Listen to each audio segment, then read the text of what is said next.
NFL Nation, how you doing? Come on in. I'm DOLPH Jackson. I'd like to welcome you to Come On In NFL's preseason special, baby. Friday night football, baby. It's the Kansas City Chiefs, baby. Taking on the 12th man, the Seattle Seahawks. Hope everybody's having a wonderful night. Thank you for joining us here on the Come On In Sports Network.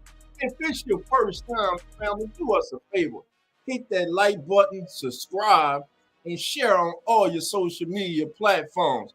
I will be joined tonight by my co-host, Mr. Zachary Bell. Zach will be in. He's a member of the Come On In Sports Network. Listen, family, NFL is here. We're going to have a great season here on the Come On In Sports Network. Not only on Come On In NFL, but you guys just got to be ready for week one, the first Sunday of the season, baby. It is back, baby, as the NFL turns the number one pre-game show on all social media, baby. That's right. We will get you ready each and every single Sunday for the day's action. And we got a few surprises, a few little new wrinkles we're adding this year just for you, family. But most importantly, family, we want to hear from you this season. We want to hear from you. We want your voices to be heard before kickoff. So again, right now, waiting for the game to start. Right now, it's the Falcons and the Titans. They're still battling right now, and we're waiting for them to switch the game. So let's take a look. Who's in the building? Who's coming on in, baby? He's in the building. That OG. Jerry, how you doing? Come on in. Thank you for being here, my friend. Appreciate you. Jerry's in the building. Listen, family, shout out to everybody who's following us on X. Everybody that come on in Sports Network. Real Fan Sports. RFS Saints. Beware the Stampede. Atlanta Falcons Pandemic, baby. Stand up, baby. Thank everybody for being here, baby. We got 2 minutes and 57 seconds left in the Falcons and the Titans game. Right now, that score is 23-20. Titans are up by a field goal, and they have the ball right now, and they have 1st and 10 from their own 20-yard line, and it's going to be a run. Hey, you're getting bonus coverage, baby, and it's going to be stopped for a no gain there. So, family, the Chiefs are not like a lot of teams. The Chiefs actually play their starters. You're going to see Patrick Mahomes tonight, family. You're actually going to see Patrick Mahomes come out and do his thing tonight. Maybe that's a model that some teams should follow. Like a lot of teams that have new head coaches and young quarterbacks, Ben Johnson decided last week he wouldn't play Caleb Williams. Will we see Caleb Williams this weekend? I'm pretty sure we will. But just something for thought. If Patrick Mahomes is playing, you think it'd be kind of wise maybe to get your young quarterback who's in a new system some reps? I'm just saying, family. Again, thank everybody for being here. Christian, how you doing? Come on in. Corrupt is in the building. Corrupt, come on in. Just drop it in and say goodnight. Have a great day. And you're all appreciate you, Corrupt. You have a good one also, my friend. Jerry says, let's go Titans. Don't matter who the Falcons play regular season or preseason. Some people just don't like the Falcons. All right. Clayton Bennett is in the house. Clayton, how you doing? Come on in. All right, family. We got kickoff. Sam Darnold is on the field. We got 1st and 10 right now for the Seattle Seahawks. The ball will be at the 32-yard line. Zach Charbonnet will be the tailback out the I formation. It's going to be a handoff. Here we go, Charbonnet. Oh, come on. Up the middle. Zach Charbonnet. What a run. Straight up the middle. I like that. That was a really good run. What's going on, Zach? Oh, not much, man. I'm glad I saw the notification. I was been recording videos the last 3 or 4 hours. Saw you went live, and I was gonna watch it in Discord, and I was like, F it, let's go ahead. I'm tired of recording videos. Let's hop into a live stream. Let's do it, baby. Man in motion play. No, another handoff to Charbonnet. Patient off the left side. This time, another good game. I'll give him probably a gain of 4. It'll be 2nd down and 6 coming up from the Seattle 32. The way you want to start, 2 carries for 17 yards right now for Zach Charbonnet. Oh, fuck. And Zach, you were talking earlier in one of our streams about this young man, and you were saying that we know Kenny Walker III is the main back, but you think he deserves more carries also. Oh, absolutely, man. I mean, look, Kenneth Walker is very solid, but Charbonnet is just slowly climbing up the totem pole, taking advantage of his opportunities when Walker is injured. And Charbonnet is special. Everybody got to stop playing with Charbonnet like he ain't the real deal. I mean, he could easily be RB1 on a handful of teams in this league. And personally, if Kenneth Walker's injury keeps sustaining himself, I can't imagine him staying there too much longer. Now we're going to get a little trick play. Right. They bring Milrow in. They got all over the tush push, baby. Okay. Copy what they say when some people copy what you do is flattering, baby. The Eagles doing it. The Bills do it. Now the whole league is trying to do it. Look at their version. Okay. Well, that's the new rule anyway. They got the guy, the third back has to be what? I think 3 yards back, if I'm not mistaken. Yeah, something like that, yeah. And that was Jalen Milrow that snuck it. Here we go, Sam Doe on the back end, tight end in motion. Going to be a pitch out. Hey, right, that cuts it up. Good running. Good blocking. Really good run. Up front by that Seahawks offensive line. And Zach Charbonnet, he's off to a good start. And he takes it around the right end for 7 yards. Karlaftis. I always have trouble with his name. Chief Keenum, help me out. He's on the tackle, but 3 carries for 24 yards right now. And the Seahawks are looking good. Sam Darnold starting. That's right. So both starting quarterbacks are playing tonight. Here we go. 2nd down. Hey. Look at that. It's the fail cans in the building, man. Oh, swings out of the backfield. Is that my guy in Jigba? I believe that was. That's him. Jackson Smith-Njigba. Last year, the kid had 100 catches for 1,130 yards, quiet as it was kept. I didn't know he went for 100 last year. I didn't know that. I didn't know either. Wow. All right, here we go. 1st and 10. Opening drive, going to be a handoff to Charbonnet. And looks like that's going to be a gain. I'm going to call that another gain of 4. Not of 4. Call it 2nd down and 6. Right now, really good running right now by the Seahawks. That offensive line is coming off the ball. Actually, yeah, gain of 6. So I was right. 2nd down and 4. Again, thank you all for joining us here. It was a 6-yard run off right tackle to the KC 37. One back. Play action to the fullback. All right. In the flat, tight end, fullback wide open. Great play. I like the play calling. I don't mind this at all from the Seahawks, man. They had a really tough week 1 of preseason, and it looked really bad for them. They go ahead and get a series tonight with Darnold and worked out all the stops. We see Milrow and the tush push. We see a little play action to the fullback for a 1st down, just showing that, hey, now we'll be all right, guys. Don't you worry. It's just preseason. That's it. Here's the taste. I like that play concept. As Osh looked like he was going in motion and stopped and then went back out to the left flat and was wide open. Donald under center. Another play action. Rolled out right. Has his man. 20. Down to the 15-yard line. And the Seahawks are looking really, really good this week with Sam Darnold as Elijah Aurora with the catch. The young tight end from the University of Miami. Last season, he had 35 catches for 590 yards. Here we go, 2nd down and 1 for the Chiefs. There we go. Oh, Charbonnet up the middle. There we go.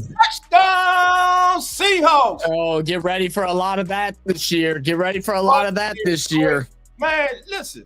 Well, I know Charbonnet went in there, but man, shout out to that Seahawks offensive line, man. Yeah, look at the space.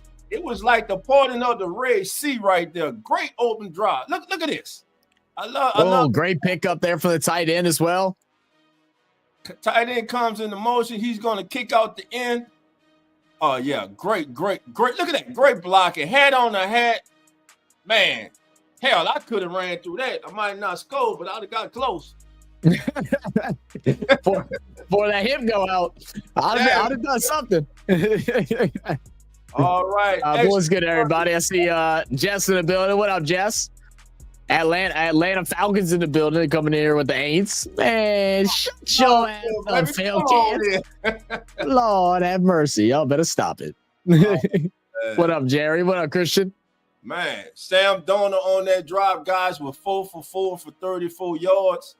With well, coach, that's the most easy completion percentage there is. He 100%. Zach keep it simple. 5 carries for 45 yards. Jalen Monroe with the 2-yard sneak. Charbonnet's long run was 15 yards, and the kids averaging 9 yards a carry. If I'm the head coach of the Seahawks right now, I'm happy with my first team offense coming out there, taking the ball, driving it down the field, down the throats of the AFC champion, defending AFC champion, Kansas City Chiefs. Really good drive to start it up. And here come the damn bots already. Oh, yeah. They in full force right now, man. Yeah. All right. Let's see. Yeah, I like it. Yeah, Jerry said I like what the NFL Network operates the games next to each other. Yeah. I like it. I would love it if I'm watching it on like my television. Watching it on my computer monitor, I don't like it at all because it's so tiny. Gotcha. Chris said Vikings have so much trust in JJ. That's why we let Sammy D walk. Okay. Well, if he wasn't hurt last season, he was gonna be the starter. So I could see why. I mean, hey, they just reconfirming. They're not gonna pay 2 people like the Falcons, bro. Oh man, who came in here? Clayton Bennett. Clayton, how you doing? CFL game on currently the 2-7 Toronto Argonauts versus the 2-6 Everton Elks. There's Zach. Toronto Argonauts 9, Everton Elks 6, second quarter. Appreciate the update, Jess. Appreciate you. ATL Falcons say the Aints, baby. I love that. What's going on, baby? Come on in here, man. Thank you for coming through, man. Hey, man, like I say, man, y'all always steal the preseason, baby. Because you can't do shit in the regular season. But look at Stick.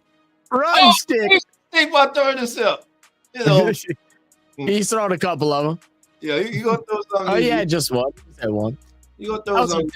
That was a tough preseason game, man. I was watching a little bit of it while I was doing my recordings and stuff like that, and I was like, yeah, I think I'm gonna go ahead and shut this thing off and just focus on something else because it was bad. It was not fun. 10 plays, 81. Good tackle. 5 minutes, 26. Oh, great hit. Did we get a fumble? Oh, we got a fumble. Looks like it. We got a fumble. Oh, he let it go. We got the ball, baby. Seahawks got it. Shout out to Miss Megan, the 12th man. They're not even looking at it. What a way to start the game. All right. We'll look at the hippie Gardner Minshew, man. What up, Greg? Oh, I thought the Chiefs got the ball. He came on the ball. I thought, yeah, he had me fooled. Here we go. Gardner Minshew. Nobody. Hey, Jerry, if they're on the RFS Saints channel, anyone starts talking shit about the Saints, let it ride a bit because I like to mess with them. Don't just block them instantly. Yeah, it's family, man. They just it's all good. We would be doing the same thing on their channels. Elite false start. Man, I kind of like Gardner Minshew as their backup, man. I mean, look, Gardner Minshew is a fine backup, man.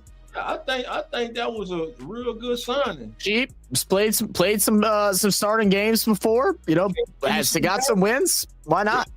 He can lose you something too, but he can win you something.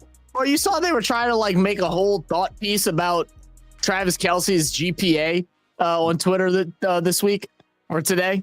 Oh, blitz. Minshew up the middle runs. Now he's going to slide. Got to work on your slide. He ain't sliding in a couple months. That's why he got up laughing.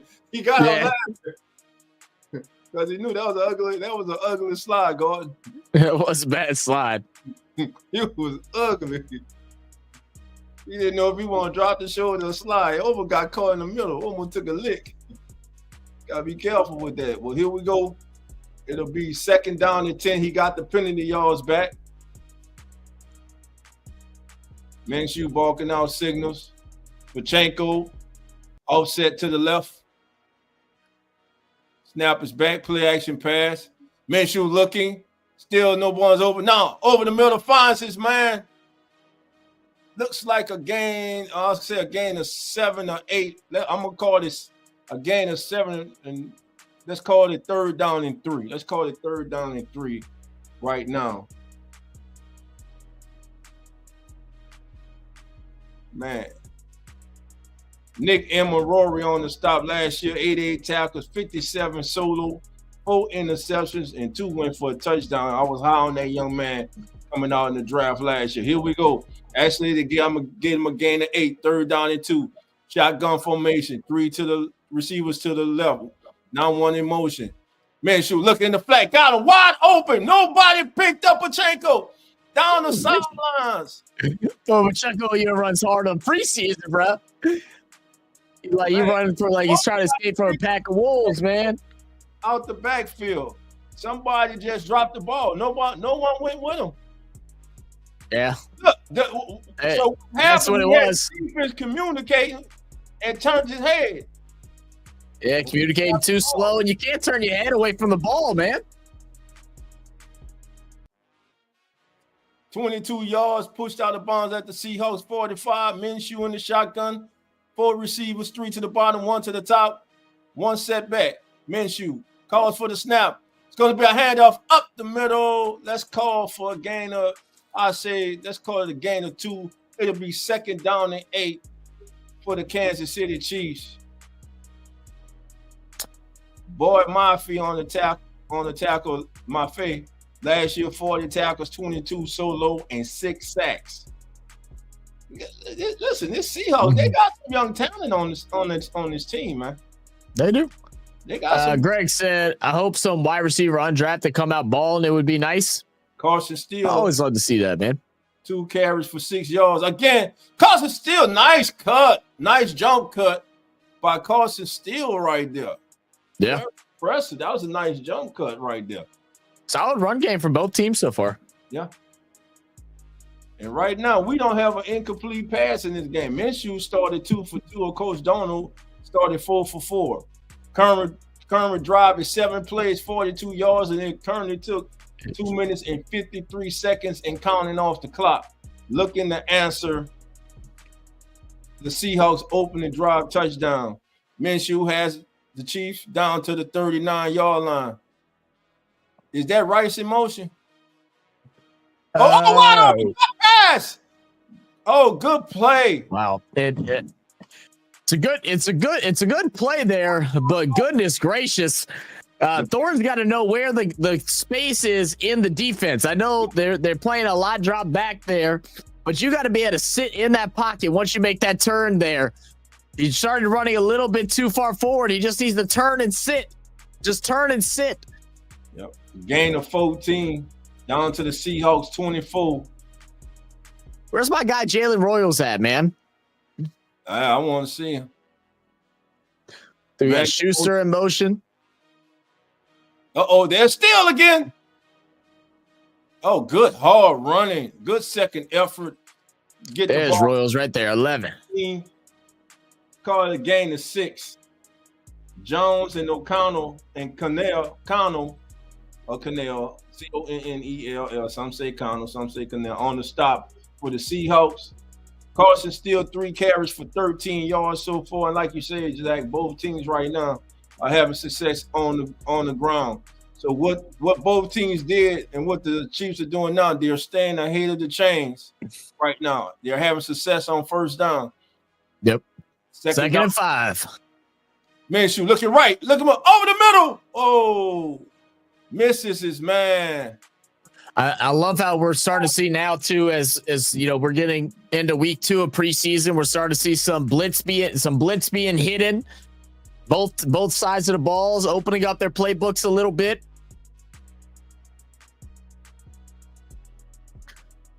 And it's just really good coverage there. Yeah, there's a tight window. Here we go. 3rd down.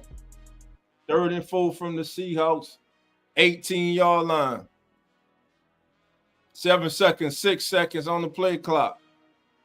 Will they call timeout? Will they get it off? Minshew calling. Snap is back, looking. Oh, being pressure. Roll. I got the man coming open. Oh, great tackle. Yeah. Great tackle. Juju's with the catch, but he is stopped by Bryant for a gain of 3, and it will be 4th down and 1. It's preseason. You going for it? And his Waffle House menu saying we're going for it. So here we go. Yeah, you going for it. You already know Butker can make that kick. Let's see what the offense can do. Yeah. 4th and 1 from the Seahawks, 15-yard line. It's cold. Let's see what happens here. I like this. Stand up. Another one. Well, enough teams don't do this in the preseason, man. What's that?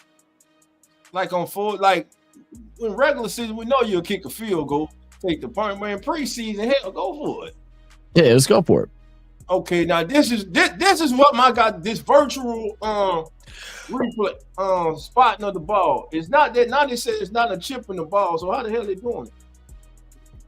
Well, my whole so I was watching it the last game, and it actually went pretty quick the last game.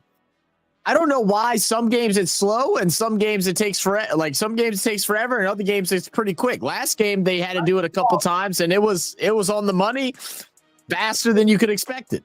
It might be the Wi-Fi. But also there's times like this where it was obviously not a first down. Why do we have to go to review? Like it's a whole football away from being a first down. We don't have to go to the review system every time it's within a yard. There's no point. Here we go. Tight formation. And still got, he jumps and goes absolutely nowhere. He did not get it. Whose helmet came flying off? They tried to get sneak steal through. He left his foot. He looked like a jackhammer trying to hammer through some concrete. What up, Taterhead? I know one thing. Still he ain't got no vertical. Why did you? Said no one cares about preseason. I care about preseason, man. Preseason is important now. And a lot of these players really care about preseason. Yeah, they fight for their livelihood, man. Yep, here we go. Did they give him the first down? Or we getting the measurement? Oh, that's scary, Clayton. Wow. What up, SB? Said Gold Coast starting 10 minutes should be a very good game between two franchises who have next to no supporters. I know. I was thinking about doing that game today, and I was like, I just don't know. I think tomorrow I'm gonna do I'm gonna try to do the Tigers game and then try to do the I think it's the Hawks game at 1:15.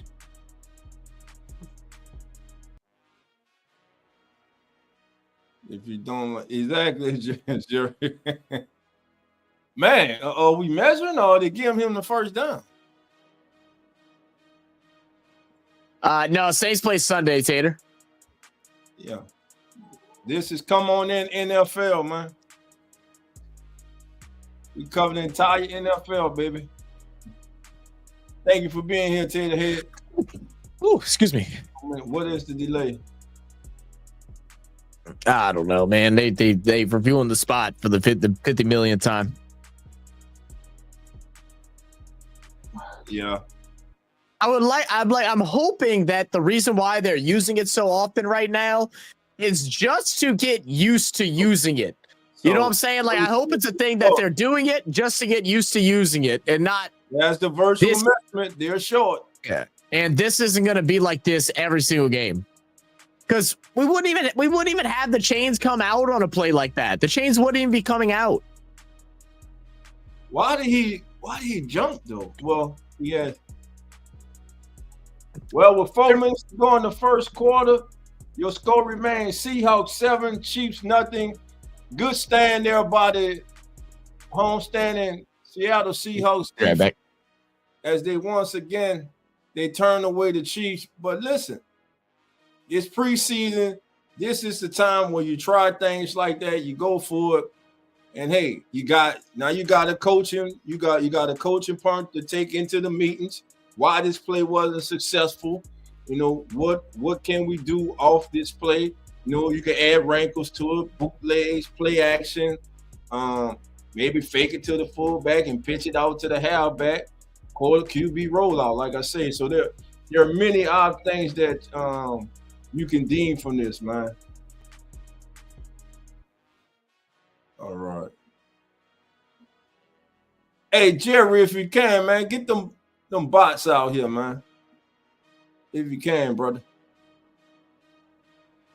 All right. All right, family. Again, thank you all for joining us here on the Come On In Sports Network. This is our preseason special.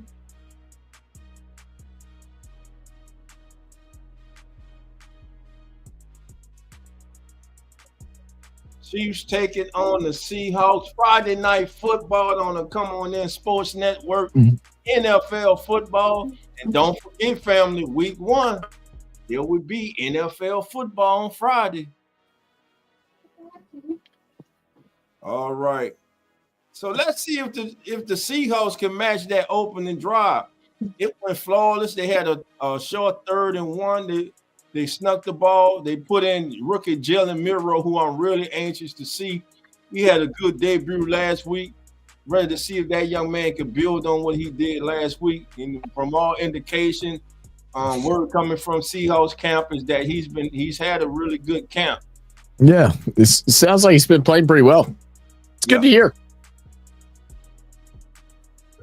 All right. Greg asks a question. Would all like to have 4 games back to preseason? I would, but everyone has the option. That's what these in the joint practices come in, man. To take the place of that preseason game. Oh, off the left side. Here it goes again. Wow. Oh. That's Charbonnet. That's who's the that? 3rd string of I forget his name. There you go. Off left tackle for 30 yards to the Seahawks 45. And right now, this Seahawks offensive line, they just washed them out the way. The offensive line, the Seahawks right now are dominating up front. They are dominating up front. Great run. 30 yards. 1st and 10 from the 45. Olani. Good carry. Gonna be like, oh, there he goes again. Look at him go, man. They're stacked at running back, man. They are just and the offensive line as well, man, creating all those pockets. Yeah, right now they're really coming off that ball. His career, Boise State, he rushed for 3,596 yards. Here we go. 2nd down and 4 after a gain of 6 by Hulani, who has 2 carries for 37 yards. This looks like a carbon copy of the first drive. Yeah, run it again. Off the right side again. And once again, they don't want nothing. Plain and simple. They don't want nothing right now. These running the ball. These bloggers are elite right now, man. 6-yard carry off right tackle. Cochran with the stop. Look at this. Look at the cutoff block. Look at great blocking. Now he could have called holding. I didn't got away with one though. Yeah. But here we go. 1st and 10.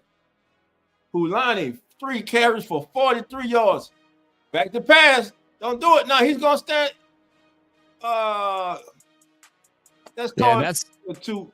Drew Lock runs for a gain of 3, it'll be 2nd down and 7 from Man, the case. what's your thoughts on Drew Lock, man? Do you think it's a shame that he never got like a real opportunity as a starting job? Like I know he fought with Geno for the starting position, which Geno was able to win it, but I feel like Locke, it's kind of a shame Locke has never had a opportunity to try and run a team outside of bound in injury, and he comes and replaces him for a handful of moments. He was in Denver, he had a chance, but he just couldn't do it.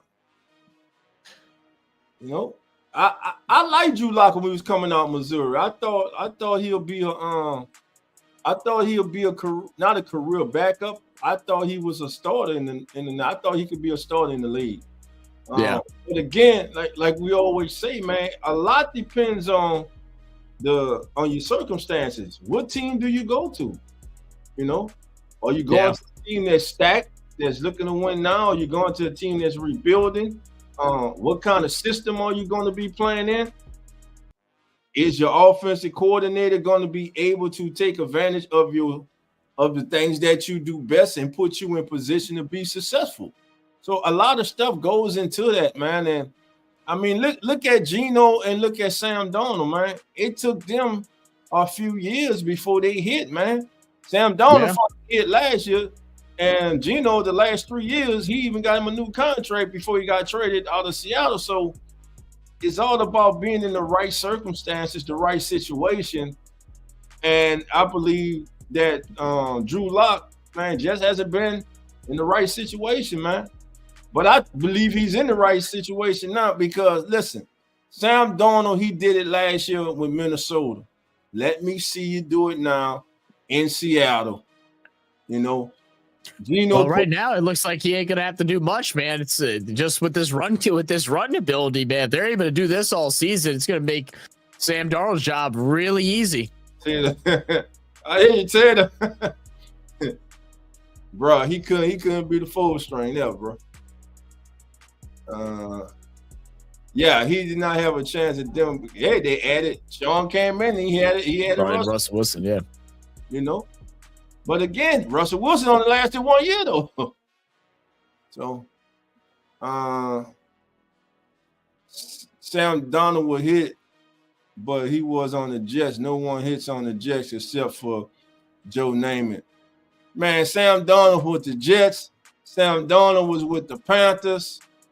I mean, you can try and make the excuse. I mean, I wasn't high on Sam Darnold, but I had to get a kid his credit last year. He came out, he had a career year.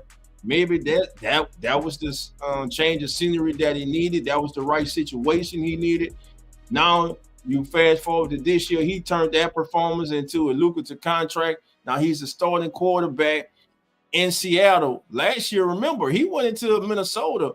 He was the veteran backup. He was there to mentor JJ. But, of course, JJ got hurt. Sam Darnold took over, and the rest is history, man. A great regular season for the Vikings, but they flamed out in the playoffs. Many wanted to put it all on Darnold. It was a total team effort, but he kind of went back to the same Sam Darnold that a lot of people believed him to be. And a lot of people were waiting all season to say, I told you so. And they used and when he did that, he stunk it up. The whole Viking team stunk it up in the playoff. That was their way of say, hey, I told you so. When is Carolina's preseason game? I think they play tomorrow, if I ain't mistaken. Again out to another hole, down 20. Still running 15 all the way down to the 13-12 yard line. Martinez, they're putting in practice. Fourth string. They're putting in Walmart players. They're putting in guys standing in front of Lowe's. It doesn't matter. Any and everybody's touching the ball right now for the Seahawks, and they're straight running all over and through the paper bag defense that the Chiefs have brought to Seattle tonight. And that's going to be the end of the first quarter, family, with your score. Seattle 7, Kansas City 9. And now, look, he ain't no bum either, man. He got drafted this year in the 7th round. played out in Miami, had 1,000 yards rushing in Miami, had 1,100 yards, almost 1,200 when he played for Oregon State. He's no bum either, man. I say they are stacked at running back, man. It's so hard to project where, like, if you're talking like dynasty drafts and stuff like that, of which of these young running backs you'd want to have, because realistically, all of them could be easily picked up. Right. All right, family, let's go to your come on in NFL end of the quarter stats. All right, first for Seattle, the Seahawks had 9 first downs, while the Chiefs had 2. Total plays ran 17-10 in favor of the Seahawks. Total yards, 65 for the visiting Chiefs, 153 for the Seattle Seahawks. The Chiefs averaged 6.5 yards a play, and the Seahawks averaged a blistering 9 yards a play. Passing yards, 47 for the Chiefs, 34 for the Seahawks. Now, on the ground, Zach, how about this? The Seahawks, as a team, family, are averaging 9.2 yards a carry on 13 attempts for 119 yards in the first quarter, while the Chiefs ran 5 times for 18. Make it make sense, baby. And we gotta remember too that one of those runs was a QB sneak that was only designed to get 1 yard. Right, man, they're averaging well when they're actually designed. If you take away the two quarterback runs, one from Drew Lock, one from Jalen Milroe, you're talking 12 carries for 114 yards. That's crazy. I'm sorry, 11 carries for 114 yards. All right, and time of possession, Seahawks 9 minutes and 29 seconds, Chiefs 5 minutes and 31 seconds. Yeah, I saw it, Jess. I saw it when you posted it earlier. All right. So, again, man, you got to be impressed by the. I'm impressed by the way the Seahawks are coming off firing off that ball on that offensive line. They're opening up all kind of holes and seams and cracks right now for the running back. Right now, it's easy for the running back. As soon as they get the ball, there's a hole. Just hit it. Here we go. Beginning this. I'm curious who their coaches are. Chief showing blitz once again. Finally, the first time. Oh my goodness! They finally stood up and say, "No, we about to put an end to this." It'll be 2nd down and 10. Let's give Martinez a gain of 1. Martinez 2 carries for 20 yards, 2nd and 9 from the KC 12. Kermit drive is 8 plays, 73 yards. Yeah, so their offensive line coach, man, you got to give a shout to him what he's done. Like, I don't know what string this is for Seattle, but they're putting in some work, and it's John Benton, 33 years of experience. Oh, he's showing that experience now. There we go. Seahawks. Great. Seahawks putting on a show for the 12. And look at the blocking, man. Again, we all see the finished product. Oh, he scored the touchdown. But damn it, you got to look at the blocking. The blocking right now is awesome. By Seattle. And let's not forget who Seattle picked in the first round this year. Jake Bobo with the extra punt, 14-0. No other than Gray Zabel. Yes, my guy Gray. Yeah, we saw that kid at the Senior Bowl, man. Me and Zach, man, we were high on that kid.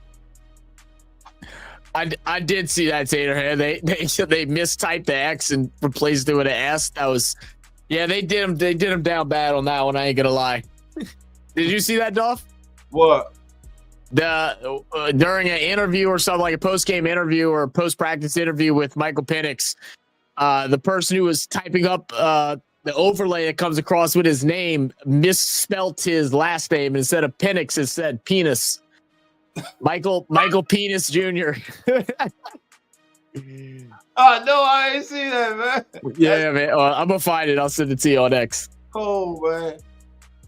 When I looked up from the monitor and I glanced at the TV, I saw him being interviewed. They didn't have his name up there. Wow, that's crazy, man. I just searched. Here we go. I'm sending it to you on Twitter, or actually, I'll just share it on screen. It's fine. Hold up. Screen, man. That is cold.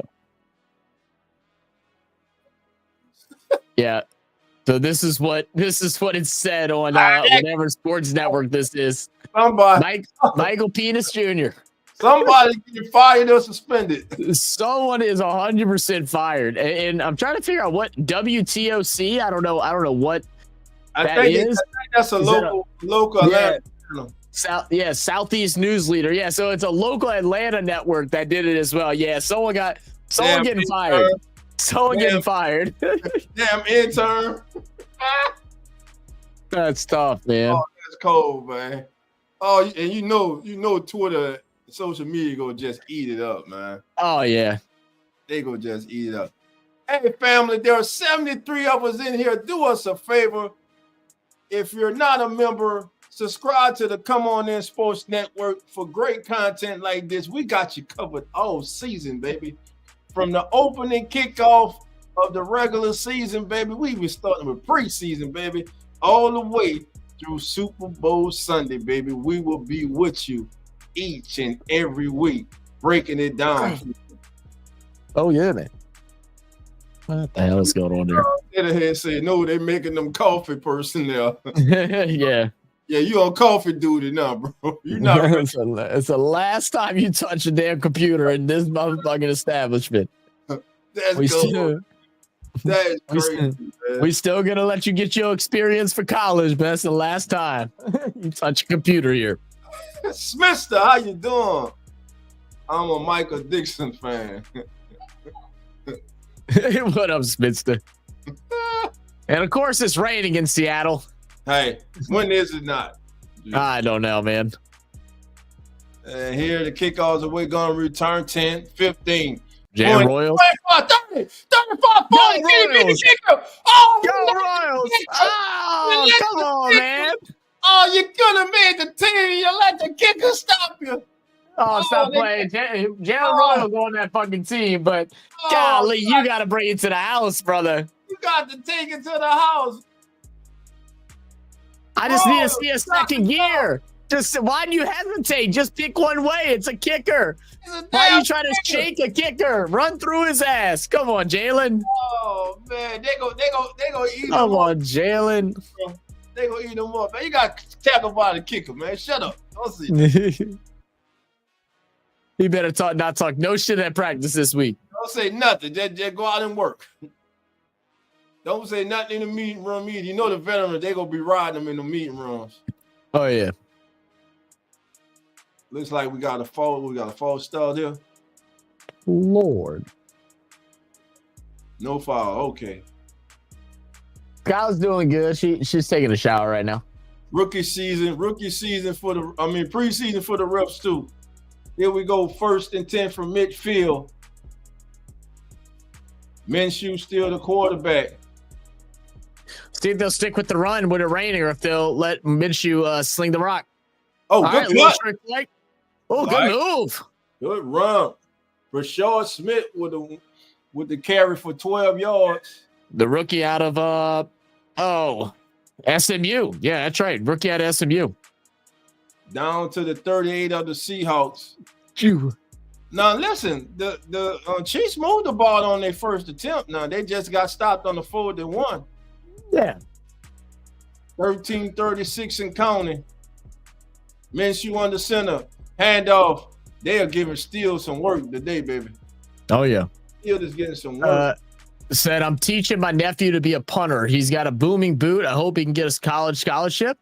Man, you got to get him in. You got to get him into Kick Australia, man.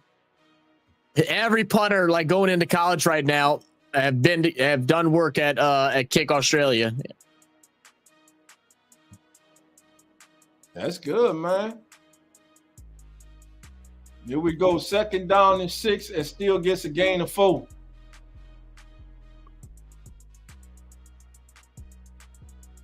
All right. A little bit of audibles from Gardner Minshew. Minshew gets it off. Good catch. Robert Tonyan with the catch for 10 yards and a first down. And you know what that was right there, right, Dolph? That was a veteran in Gardner Minshew identifying the blitz, signaling it, and telling him just to turn. That's exactly what that was. Yeah. Great read. Pro Kick Australia. Thank you, Sinbad. Pro Kick Australia. Great move. I like the Travis Kelce. I like them hats, but they look like the old school hats. Minshew under center. One setback is still hand off to Steele with a cut. Let's call it a gain of a long one. I'll call it a gain of 2. Actually, going to give him a gain of 3 ball be placed at the 21 of the Seahawks.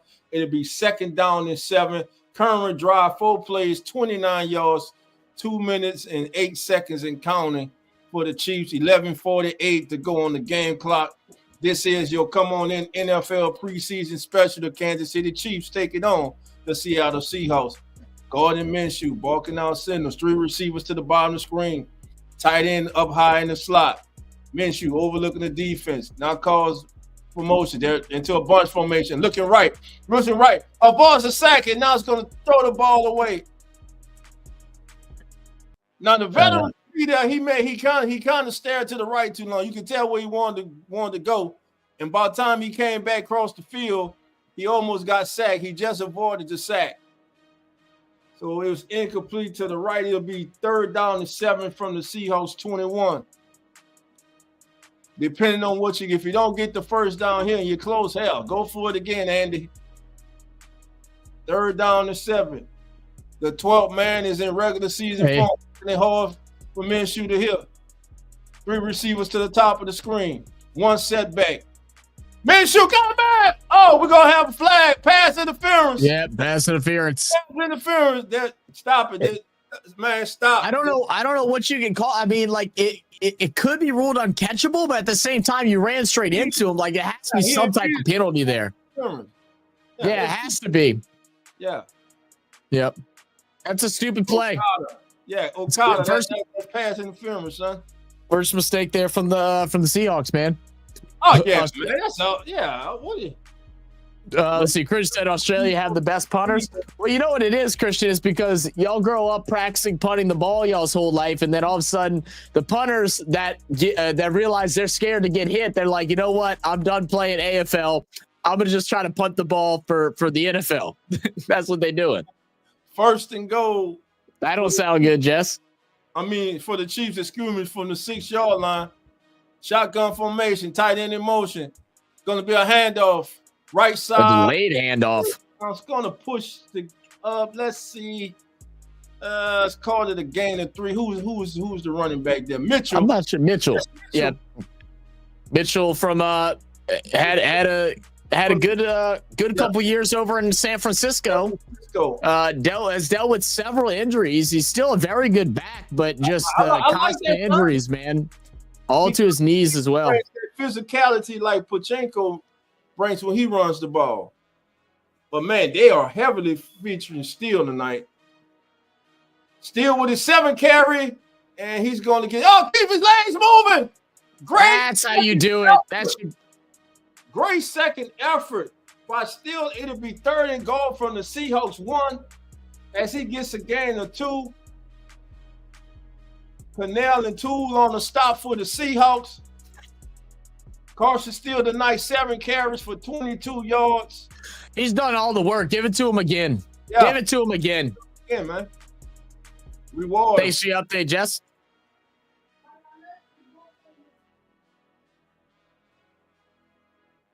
Here we go. 1st and goal. 3rd give and it to him again. No cute shit. Just give him the handoff. What you doing? I hate the goal wide open. Touchdown, Chiefs. It worked. It worked. But, man, it's preseason. Give Steele his damn touchdown. I mean, look, it's preseason. And it getting too cute. And it almost got too cute for himself, baby. Robert Tonyan with the touchdown. Tanya's 2 receptions, 11 yards, and a touchdown tonight. Who Tanya used to play for? Tanya used to play for. Oh, he uncovered. Was it he Packers? Uncovered. That's great. I love that shot there. He was initially covered, but he put the brakes on. The defender kept going. Hey, smart. I want to say Robert Tonyan played for. Man, good drive by the Chiefs. 10 plays, family, 81 yards. They took 5 minutes, Green Bay, 9 seconds, and the Bears off the clock. And right now, with 9:54 to go in the first half, your score: Seattle 14, Kansas City 7. Now let's go to box scores right quick, family. Let's start with the visiting Kansas City Chiefs.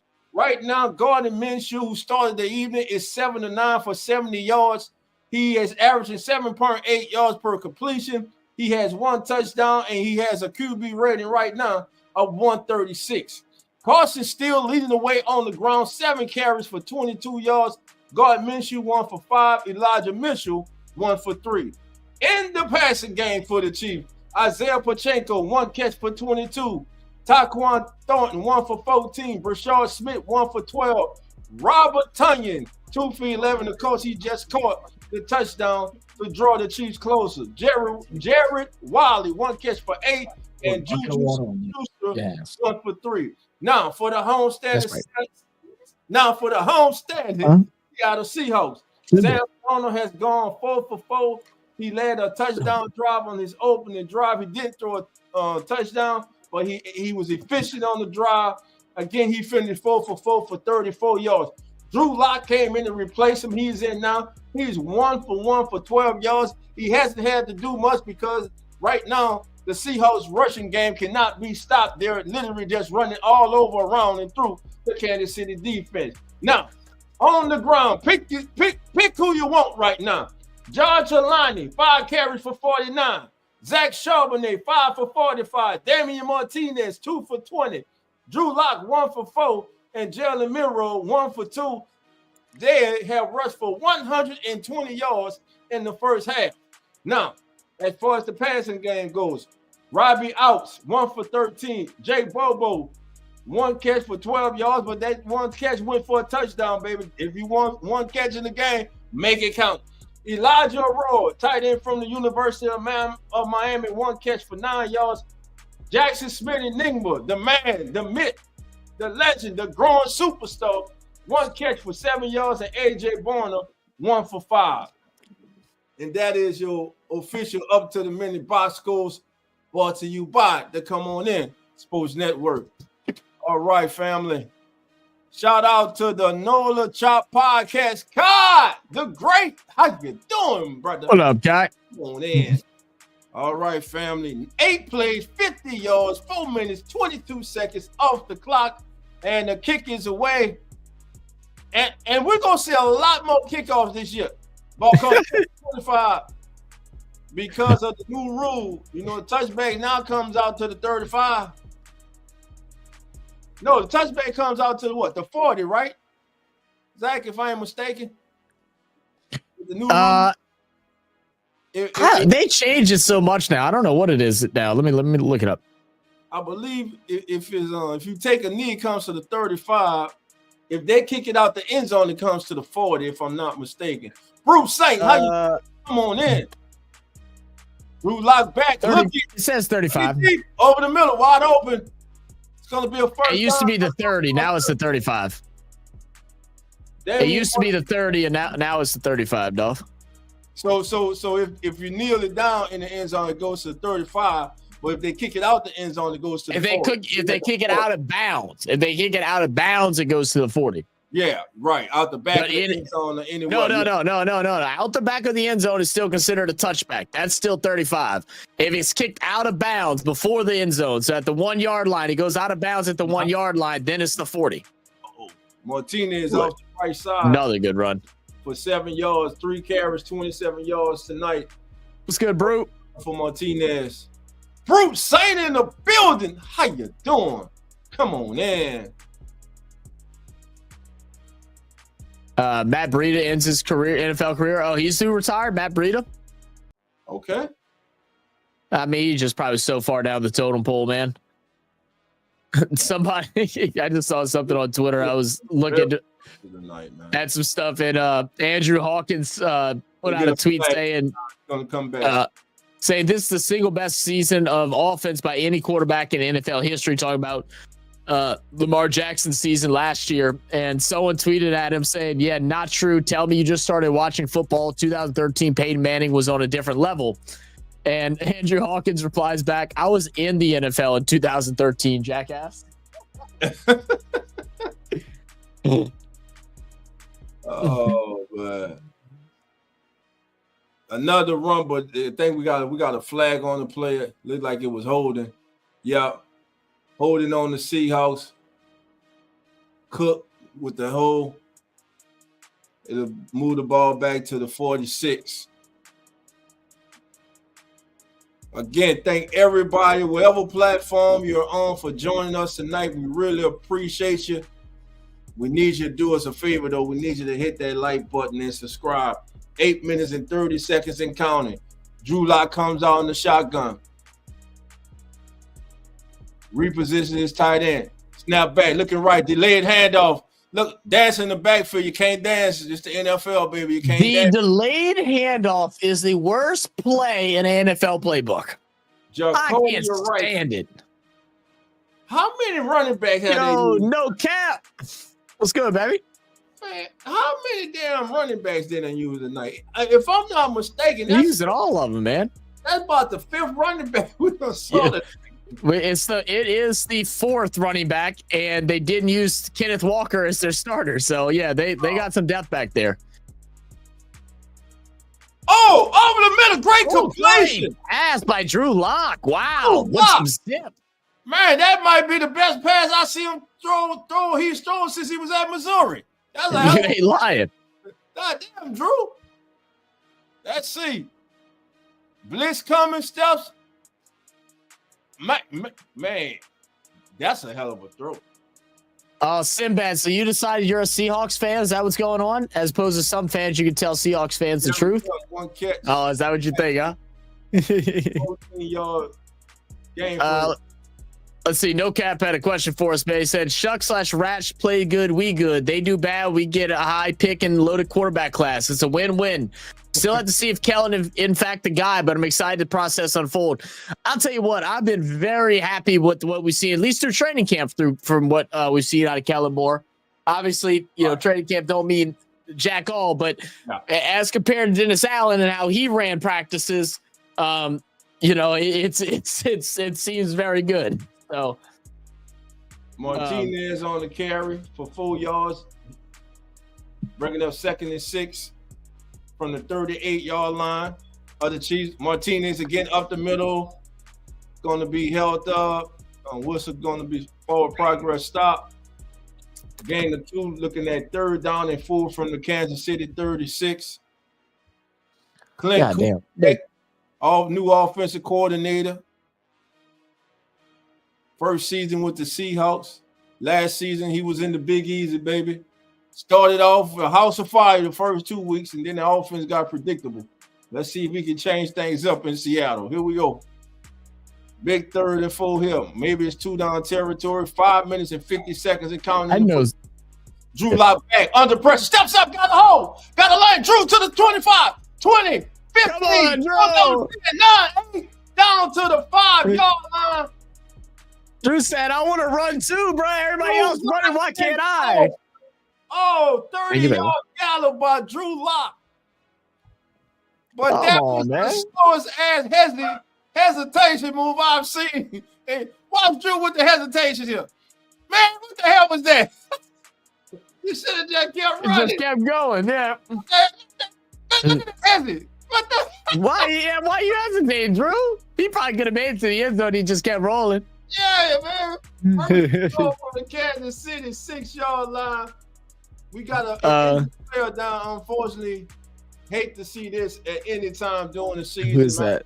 77? Who was that down? Let's see. It is. Let's see who's down. Could that be Bryce Cable? Yeah. Cable dude was injured during the play. Yeah. Is he a 77 or 72? The 72 would be Abraham Lucas, but I think that's Cable dude. Yeah, it's Cable dude who was injured on the play. But hey, Drew Luck scrambles for 30 yards, man.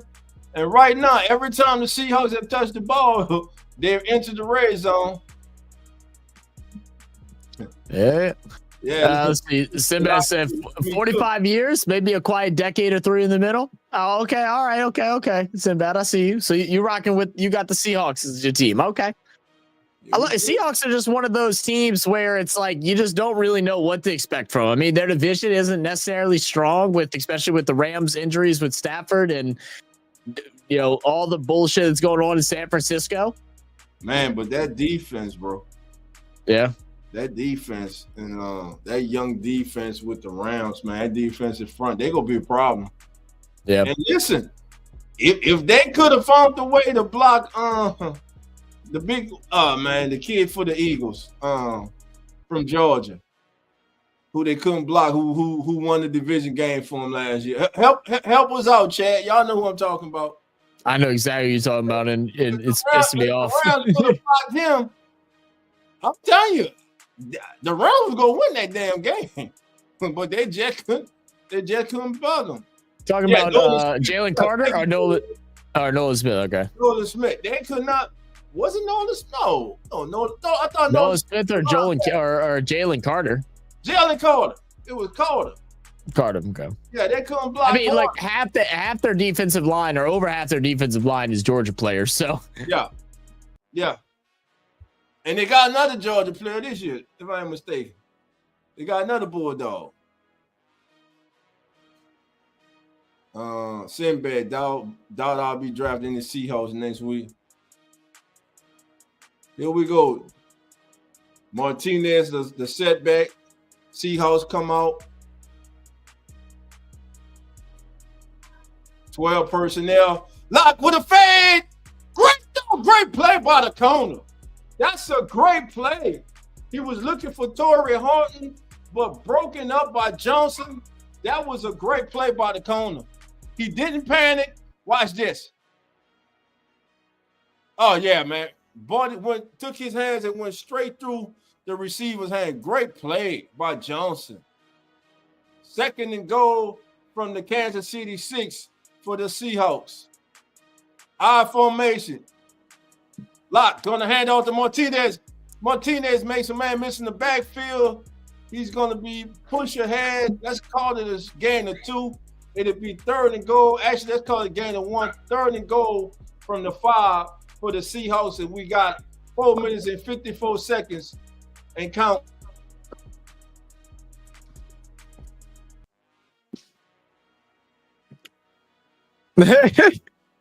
All right. They call it a prehistoric. Let's see. Doubt I'll be drafting these Seahawks players next week. No, there's a handful. That's a handful. Another hand out to Martinez. Oh, lowers his shoulders. Gets it down to the 2-yard line. Williams with the stop. 4th and goal from the Kansas City 2. What do? It's preseason. I'm going for it.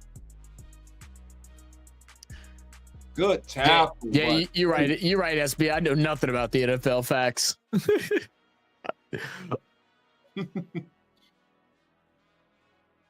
4 minutes. All right, see what they can do. They're going to go for it here on 4th and goal. Now, can the KC defense step up like the Seahawks defense did? I'm running it, man. Tight end in motion. Oh, in the flat. God, no. They won't get it. You got to throw it. Oh, it's up. Incomplete, broken up. You gotta trust the throw to Hulani right there. It's there. Yeah, he should. You just get rid of it. Hulani just leans his shoulder in and goes for the touchdown. It's got to be that simple. Drew should let that ball go. He should let that ball go. That's on Drew Lock. Man, I mean, he covered, but hey, that was the best chance you had. So with 3 minutes and 43 seconds to go in the first half, the score remains 14-7, and both defenses come up with a 4-down stop inside their own 10-yard line in the first half. I saw it, Jess. I was just not reading it because we're just more talking full NFL right now. Whenever we do solo or the game is slow, then I'll answer and talk about whatever. I did see that. That is shitty. Hopefully she's okay. Taylor here says, Drew Lock say he gonna try whatever he wants preseason. This job ain't on his job not on the line. The guy, shit, it might be making that bonehead decision. I mean, look, we'll get a good look at Milroe, man. He had a pretty good day in week 1. I mean, it was quiet. It wasn't like he was trying to do anything spectacular, but we saw him get out on his feet a little bit, run for a bit. We know he's good at doing that. You know, and he also was pretty good passing the ball, even though he didn't take too many attempts. Man, I'm telling you now, and what I noticed, look, they brought him in on that 4th down to get that sneak for the 1st down. So I think they're going to be using him a lot, man. He's going to be their joker player. Yeah, he lines up all over the field, quarterback, running back, slot receiver. And when they go to tush push, it looks like he's going to be the tush push quarterback. So, yeah, you're right. Smith, yeah, Bears fan, but I can't see them having a 500 season. Man, everyone seems to think you guys, man, are one of the teams that could surprise in the NFC this There's season. a lot of people that are projecting to have like 10, 11 wins and stuff like that, and I'm like, I gotta see it till I believe it. I mean, why you think you guys won't have a 500 season, Mister? What is the current betting projections? I think they about 10 wins. Because many people think the Vikings with J.J. McCarthy go take a step back until he gets under him. The betting odds are currently set at 8.5. 8.5. Okay. Gordon Minshew still in the game. Boy, Minshew's riding his whole second half. First half. He must be playing for safety. Oh, safety. They're gonna say forward progress on this one. Now how? No. They're gonna say forward progress on this one? No, they gave the signal. Healy. Hell, they gave it last week. Great penetration. Oh yeah. No, that ball never crosses that line. Yeah. It never crosses that line. And they have made a quarterback change now. Minshew is out the game. But great penetration by Brandon Peely for the safety. And again, like this is where people start moving up the depth chart. Hey, cut down 2.5 weeks away from cut down date. Christian says the Vikings and Bears have the same win total. Some people seem to think in the NFC North that the Packers are a little bit overrated. What was your thoughts about the Packers, Zach? Packers? I think it's possible that the Packers end up being ranked last in their division. Huh? I think that they could be ranked last in their division. The Packers? Yep. I don't like the Packers, but I don't see them being last in the NFC North. I think it's either. Well, the problem is now, like with Justin Jefferson and the hamstring, that's going to make a pretty big difference. But I think the Vikings defense is very solid. The Bears, I just don't trust. And the Packers just don't move me. So it's like, I feel like it's going to be either Bears or Packers at the bottom. Now, I still think all those teams are going to get somewhere between, no less than 7 or 8 wins, but I'm telling you, I can see the Packers being last in the division. I wouldn't put money on it. But I understand the hate. The hate. But when I look at that division, I look at the changes the Bears have made, bringing Ben Johnson in, adding weapons for Caleb Williams, adding to their defense. And I think one of the underrated signings was them getting veteran former Atlanta Torrey Horton, Brady first Jerry. Down. Yeah, go on that defensive line in Chicago. So I like that. I think the Vikings take a step back because they're gonna take a step back from last year for sure. But they had 14 wins last year. Yeah, it's gonna take him a while to adjust. How fast can he adjust? I think Lions 13 plus. I think, and I think all the rest of them are going to float between 7 and 10. No, like that's where it's going to go. I think we are underestimating how big of a loss that the Lions have. You lost your offensive and defensive coordinators. That's going to mean something. I just think it's the easiest offensive coordinator job in the league. And probably one of the easier defensive coordinating jobs in the league, too. I mean, not the easiest for sure, but offensive, it's the easiest. You got weapons everywhere you look. Defense, you get a lot of health back this year. So, as long as they stay healthy, that, it makes it easier, too. Yeah, but I just think, I think the winner of the NFC North this year wins 11 games. I don't see the Lions winning 12 games this year. You don't think? They have we did look at their schedule the other day and it was pretty tough. I think I could see him getting at least 12. So maybe 13 was a little high, but I could see him getting 12. Megan said, no, still think we're 21st. Megan, that was Zach had you 21. It wasn't me. Yeah, Dolph had you 19th. Way I higher. had 19. Zach had you 21. Y'all looking really good right now, man. Hey, that running game is dangerous, bro. Like, look, I like our running backs on the Saints actually a lot. But man, if you want to donate Martinez or somebody like that, I'll take a donation. I'm all right. Hey, appreciate the $5 dono, man. Much love. Derrick Young with the reception from Locke for 24 yards down to the KC 43. And I want to talk about Torrey Horton real quick, man. Torrey Horton had an absolute phenomenal game the other day. He's got one catch today off of 2 for 12 yards. Torrey Horton, I think, could be something special here in Seattle. As soon as that game, everybody was picking him up. Played for Colorado State. He was a 5th round pick. Nobody really talked about him, but he's very solid. Yeah.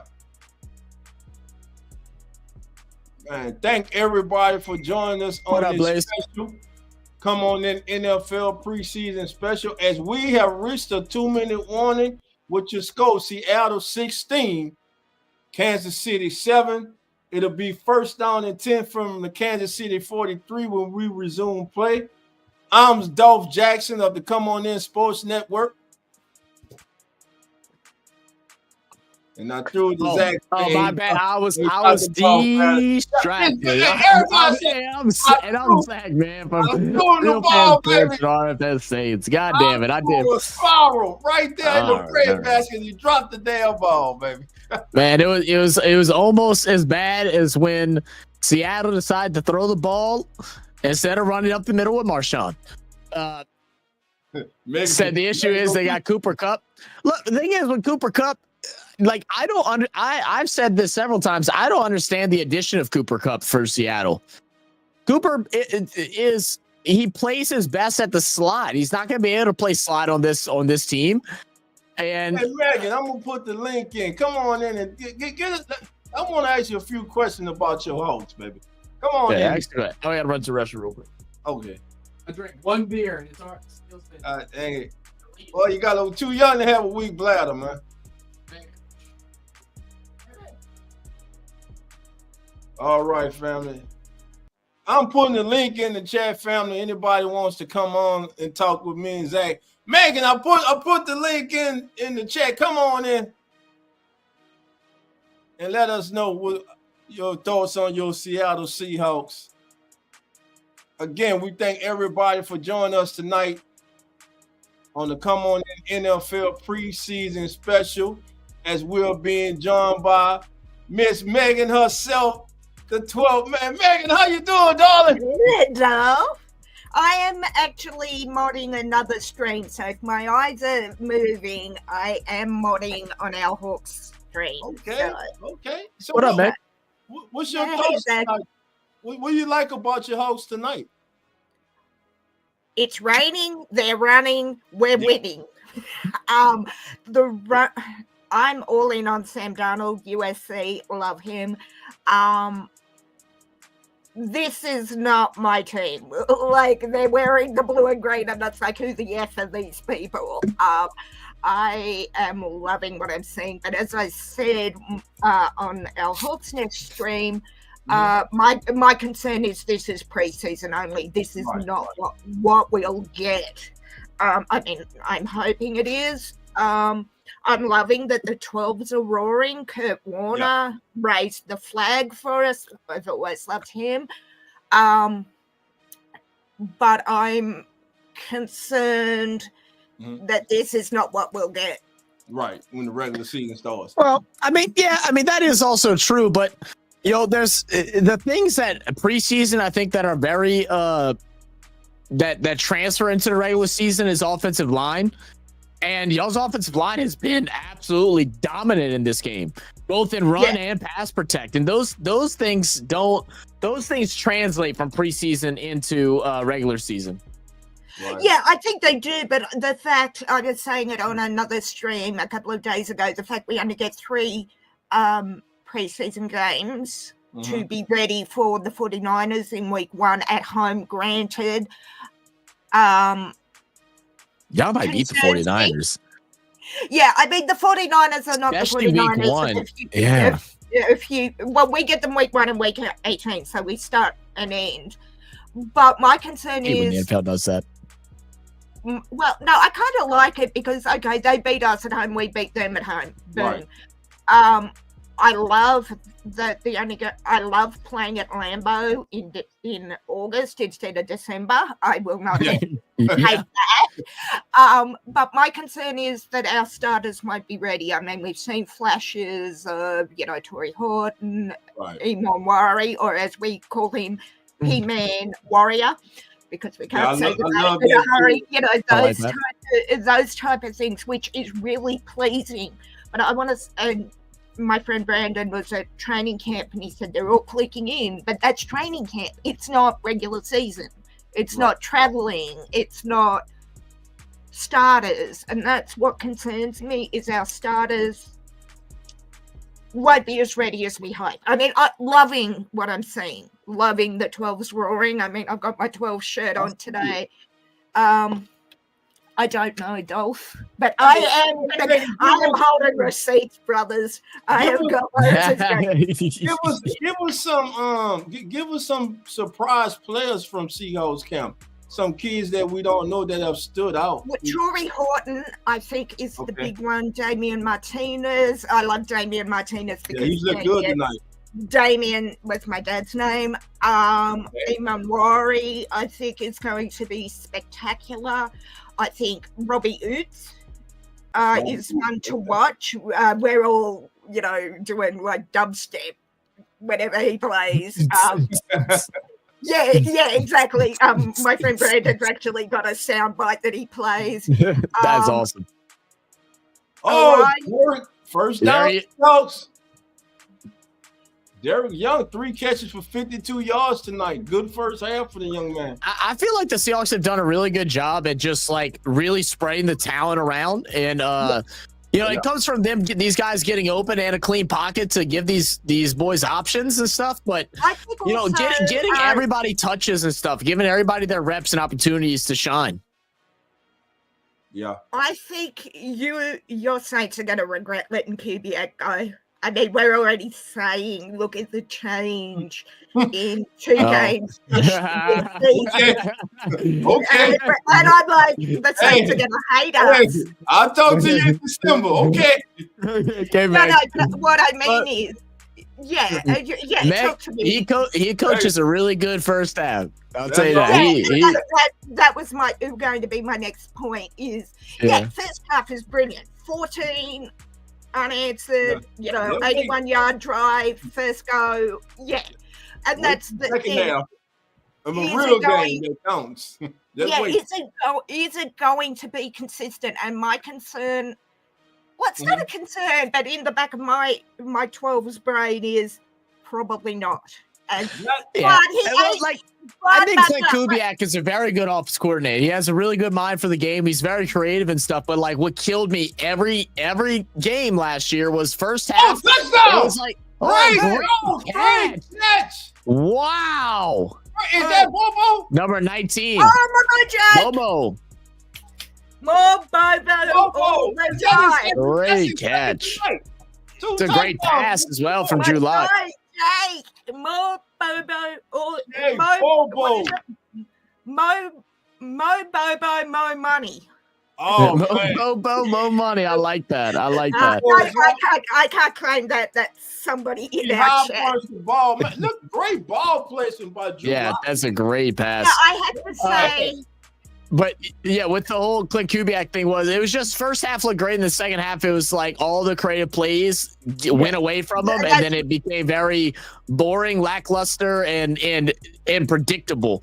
Hopefully, he turns it around for y'all, man. I mean, like, I won't be mad if he goes out in Seattle and does really good. I got no beef with Seattle, just friendly beef with you. you asked another player I'm watching. I am not confident, and I hope he's cut, but I'll give him 2 years as Milrow. Our quarterback, our project quarterback. I give him 2 years. 2 years, and I'm out.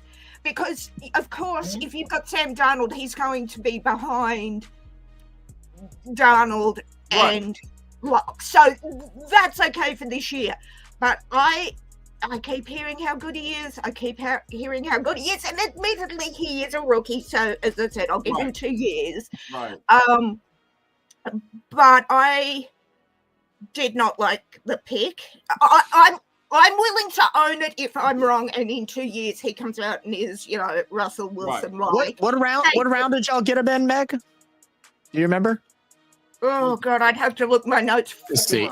Yeah, I'll look it up. Give me a second. I was going to say 4 or 5, 3 or 4-ish. 4 or 5. 4 or 5. I think it was 4. I think he was drafted before. I'd been up for 3.5 days. Yeah, he was 92 overall, so he was third. Is that third round? Third round. Late third, early fourth. I'd been up for 2.5 days at that point, drinking lots of coffee. So I don't know. I don't remember. Fair enough. I think Milrow's just a very big. He's a guy that has unique talents that other players don't, especially with his legs and stuff like that. Played for an SEC team, but he's definitely a project as far as his passing game then but if he can sit under for a couple years and then grow and use his ability to learn from Sam Darnold and Drew Lock, even though they may not be the ideal veterans that you wanted to learn under, they've been around the league for a while now. I mean, Drew Lock's been in the league for what, 7 years now? I disagree with Darnold not being one you want to learn from. I think I would rather have him learn. Sorry, I'm just looking for my other stream that's just dropped. I would rather him learn from somebody like Darnold than Locke. Yeah. And he gets to learn from a coach like Ken Kubiak who helped teach Brock Purdy, so a lot of good things with that too. Maybe I'm being a little harsh, and yes, Milrow needs to fix accuracy. Yes, 100%. And perhaps I'm being a little unfair to him where he is now, given that he is a rookie. But we have had rookies, Charles Cross springing to mind, who I have loved from day one, and picked him 7 weeks before the draft at that 9th pick, that have come out and done well. Okay, Charles Cross compared to a quarterback, granted, 2 different things. Right. But look, if Milrow ends up being our quarterback of the future, I will come back here and you can say, hey, remember when you said, and I will own that. Well, look, I'm with you. I'm with you, Meg, because I'm not big on Milrow either. I've had a lot of the guys that I trust in the not just the YouTube space, but just the NFL space that have a lot of high hopes for what he's capable of bringing to a team in the future. Mm-hmm. And he absolutely is not a, first year starter. No. I'd be willing to say, I mean, third round is definitely early. But he probably would have got picked up if y'all didn't grab him. I thought fourth, early fifth. But mm-hmm. I knew. Look, he also moved up a lot of people's boards. Like Senior Bowl, he fell down a lot of boards, and then after the Senior Bowl, he moved up a lot right after the Senior. I think he was the only one that I looked at. Even the late rounders where I thought, what the hell was that? They were just picking. Right. Where I thought, I don't get that. As I said, I'm awake for 3.5 days straight. So usually around those late picks, I'm hallucinating and seeing through time. So I was like, that's the one people are going to have to hard sell me on. Yeah, that's fair. We all have those. It's not all with that.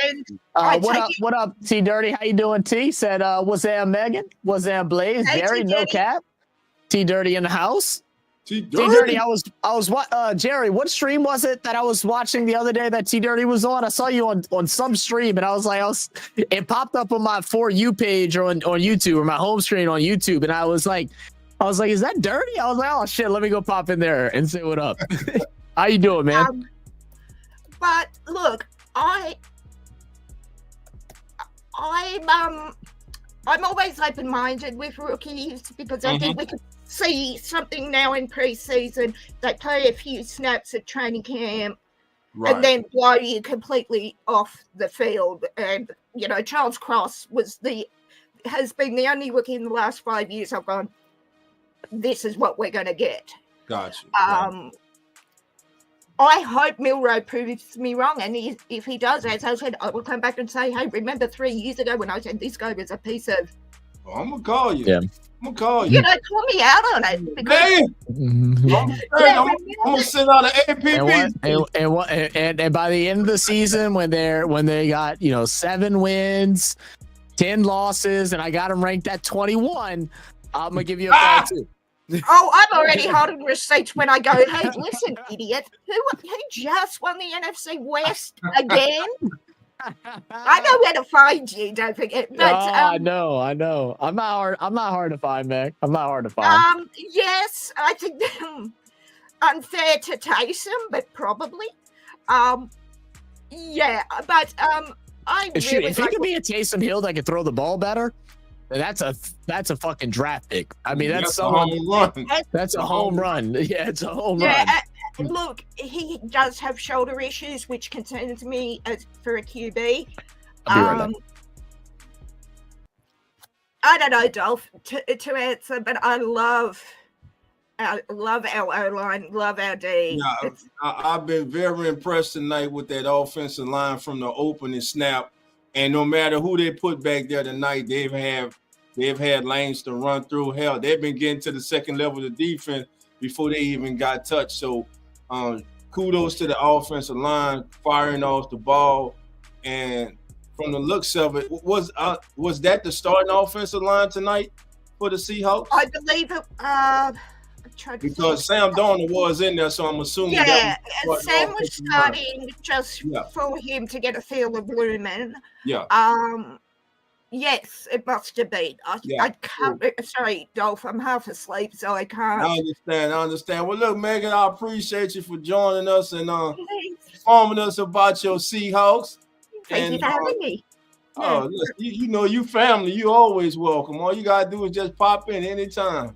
I'm gonna talk shit about your Saints, though. I mean, hey, it's all good. Ain't nothing but love, baby. Ain't nothing but love. But thank you for the support. Yeah, it's going to be a heck of a year. Unfortunately, I'm going away in a few weeks when they play my brother's Cardinals. I'm going to be in Sydney and at a sports bar with, I think, 12 widescreen TVs. Okay.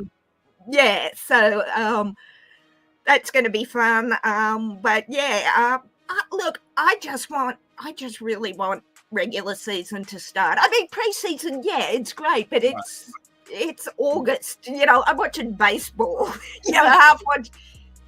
And with the preseason too, what we have to remind ourselves of, you have young men out there who were not high draft charges or not even drafted at all, who are chasing a dream, and so this means everything to them. So they go play their hearts out. And absolutely. That's one thing that I enjoy about the preseason, and I also like that instead of doing 2 cuts during the preseason, last year they went to just 1 cut day. Yeah, I like that. The only problem with that for me, Dolph, is you get when everyone says, right, it's cut day after preseason, that last preseason game ends, and then the few days after, you got everyone flooding the market. I love watching John Schneider, our GM, go, nope. Ooh, right. Ooh. Go down the list. It's kind of like, the Black Friday sales, like everyone floods, and right. then you just watch them go, nope, don't need. Oh, he could be. Oh, damn, the Saints got him. And you watch that. Right. I personally would prefer 1 cut at the end of training camp, middle of preseason, end of preseason, or maybe just 1 at the end of camp. So then they can go onto the market, and if anyone has anything that's in camp, they can they can pick them up, right? They can pick them up or wait. Then I think preseason. Yeah, exactly. And then they've got more of a chance where Exactly. Everyone, as I said, that 1 cut day, everyone's flooding the market. And yes, some will get picked up, undrafted free agents and all of that. And we've had some good luck with them, with our UDFAs. But then what happens to the other guys? You're not even making practice squad, but I would like to see more starters play. I was talking to a Lions supporter friend of mine who was explaining how they used to have the 4 preseason games. And, you wouldn't start your starters on the first one. You might the second, third, and fourth and whatnot. And I like that idea because, yes, you increase the risk of injuries to your starters, granted. But you're also ready to go game 1, where the Seahawks last year after preseason were crap for about 4 weeks because they hadn't clicked in. You know what I mean? Right. I believe it takes about week 5. Look, if you've done well in the draft and you've done your preseason, your work. Week 3 or 4. But remind us because showing on Facebook and stuff. But definitely by week 6, if you're not, if you're injured and your starters go out injured, and it's happened to us a few times, okay. But your squad should be ready to go, or as much as they can be by week 3, 4 at the latest, as far as I'm concerned. Got you. And Taylorhead says Cleveland got 6 quarterbacks. They do have 6 right now. Taylorhead, with all due respect, that's Cleveland and not a high bar. I'm just saying. Make it make sense, man. Yeah, but look. I know we're about to see. They don't even know if Dylan Gabriel is going to be good to play this weekend or not. Listen. So we might end up seeing a whole game of Tyler Huntley. Is how it may end up being tomorrow. I think they play tomorrow. Taterhead, yes. I watch all 32 teams regularly. They're never ready. My point is exactly. You have 6 quarterbacks in Cleveland, and now our practice squad could play better and beat them convincingly. It's not a high bar in Cleveland. But anyway, it's going to be a great season. Taylor had me talking a lot of shit anyway. Get into Taylor had talked shit about the Saints, and I'm pretty sure he's a Saints fan. Taylor just talks shit 24/7. Taterhead, I talk shit, fellas, and Taterhead, it's all good. Yes, Sanders. Now, that's something I want to ask you, fellas. What about Shedeur Sanders? Yes, he's injured, as Taterhead has reminded us. Mm-hmm. What do you think of that? I think it's mind-blowing, but I dislike the Sanders family. Not Colonel Sanders. Not the Colonel. I was impressed with the kid last week. Being a full-string quarterback, not getting many snaps in Taterhead. Hang on, Dolph. Yes, Taterhead. Joe Flacco can still ball, but how old is he? Flacco, if he is lucky, in my opinion, it's has foaming up maybe right now. 2 years left, maybe 3. You know, He's already overextended his play. His Taterhead, if you are counting on Joe Flacco to be your QB, I mean, yes, granted, Shador is your QB of the future and he is injured. If you are counting on Joe Flacco, my point remains that Cleveland doesn't have a lot left. Yes, you've got Shador, which is great. They got a report, guys, on TV now that the Browns are optimistic. They're optimistic that Dylan Gabriel will start tomorrow. That's kind of big too, man. Because like, if Dylan Gabriel doesn't come out and have a decent game, it's gonna really put some pressure on the Browns. I like Dylan Gabriel. They mark Shador. I like Yes. Dylan Gabriel too. I think if he was 6, I think if You're Dylan not even Gabriel. making the team, bro. I don't think so either, and I don't know if that's the right thing to go about it either. Like, thing is, like Dylan Gabriel right now, I've already said this plenty of times. Dylan Gabriel was 6'2". He probably is the number 1 overall draft pick. I love him coming out. But Shador had a good game in preseason. They still marked him as the 4th string. To be honest, I think Pickett should be the one that doesn't make the team. You can't drop Dylan. You can't drop Dylan. If you keep Shador when you drop the Shador later, especially after all the chaos and bullshit that's coming out about all of that, I think Pickett should be the odd man out, but they're not going to do that. I think Pickett would be hard done by if he was, but yes, Zach, everything you just said, yes. Unfortunately, Kenny's gone. Gabriel, I loved, and I loved what I saw, and I thought for Cleveland, he was a great get for them, and I hope he does well. Joe Flacco, as I said, is not getting any younger, and if he is the one you're relying on, I'm not saying you're in deep trouble. What? But you're getting close. The playoffs 2 years ago. Yeah, and I still think he is a great player, Dolph, but he's not getting any younger. Shador, look, I don't like the hype, but the kid can play. I don't think anybody's getting any younger. Well, no, that's true, and I'm older than you. I'm older than you, so sit down and behave. Skylar, did you hear Skylar in the background? Skylar goes, "Oh yeah, U.S. definitely not." Like, shut the fuck up, Skylar. With all due respect to Zach, I'm 49 in December, darling. But yeah, to get rid of Watson, I think that would help Tater.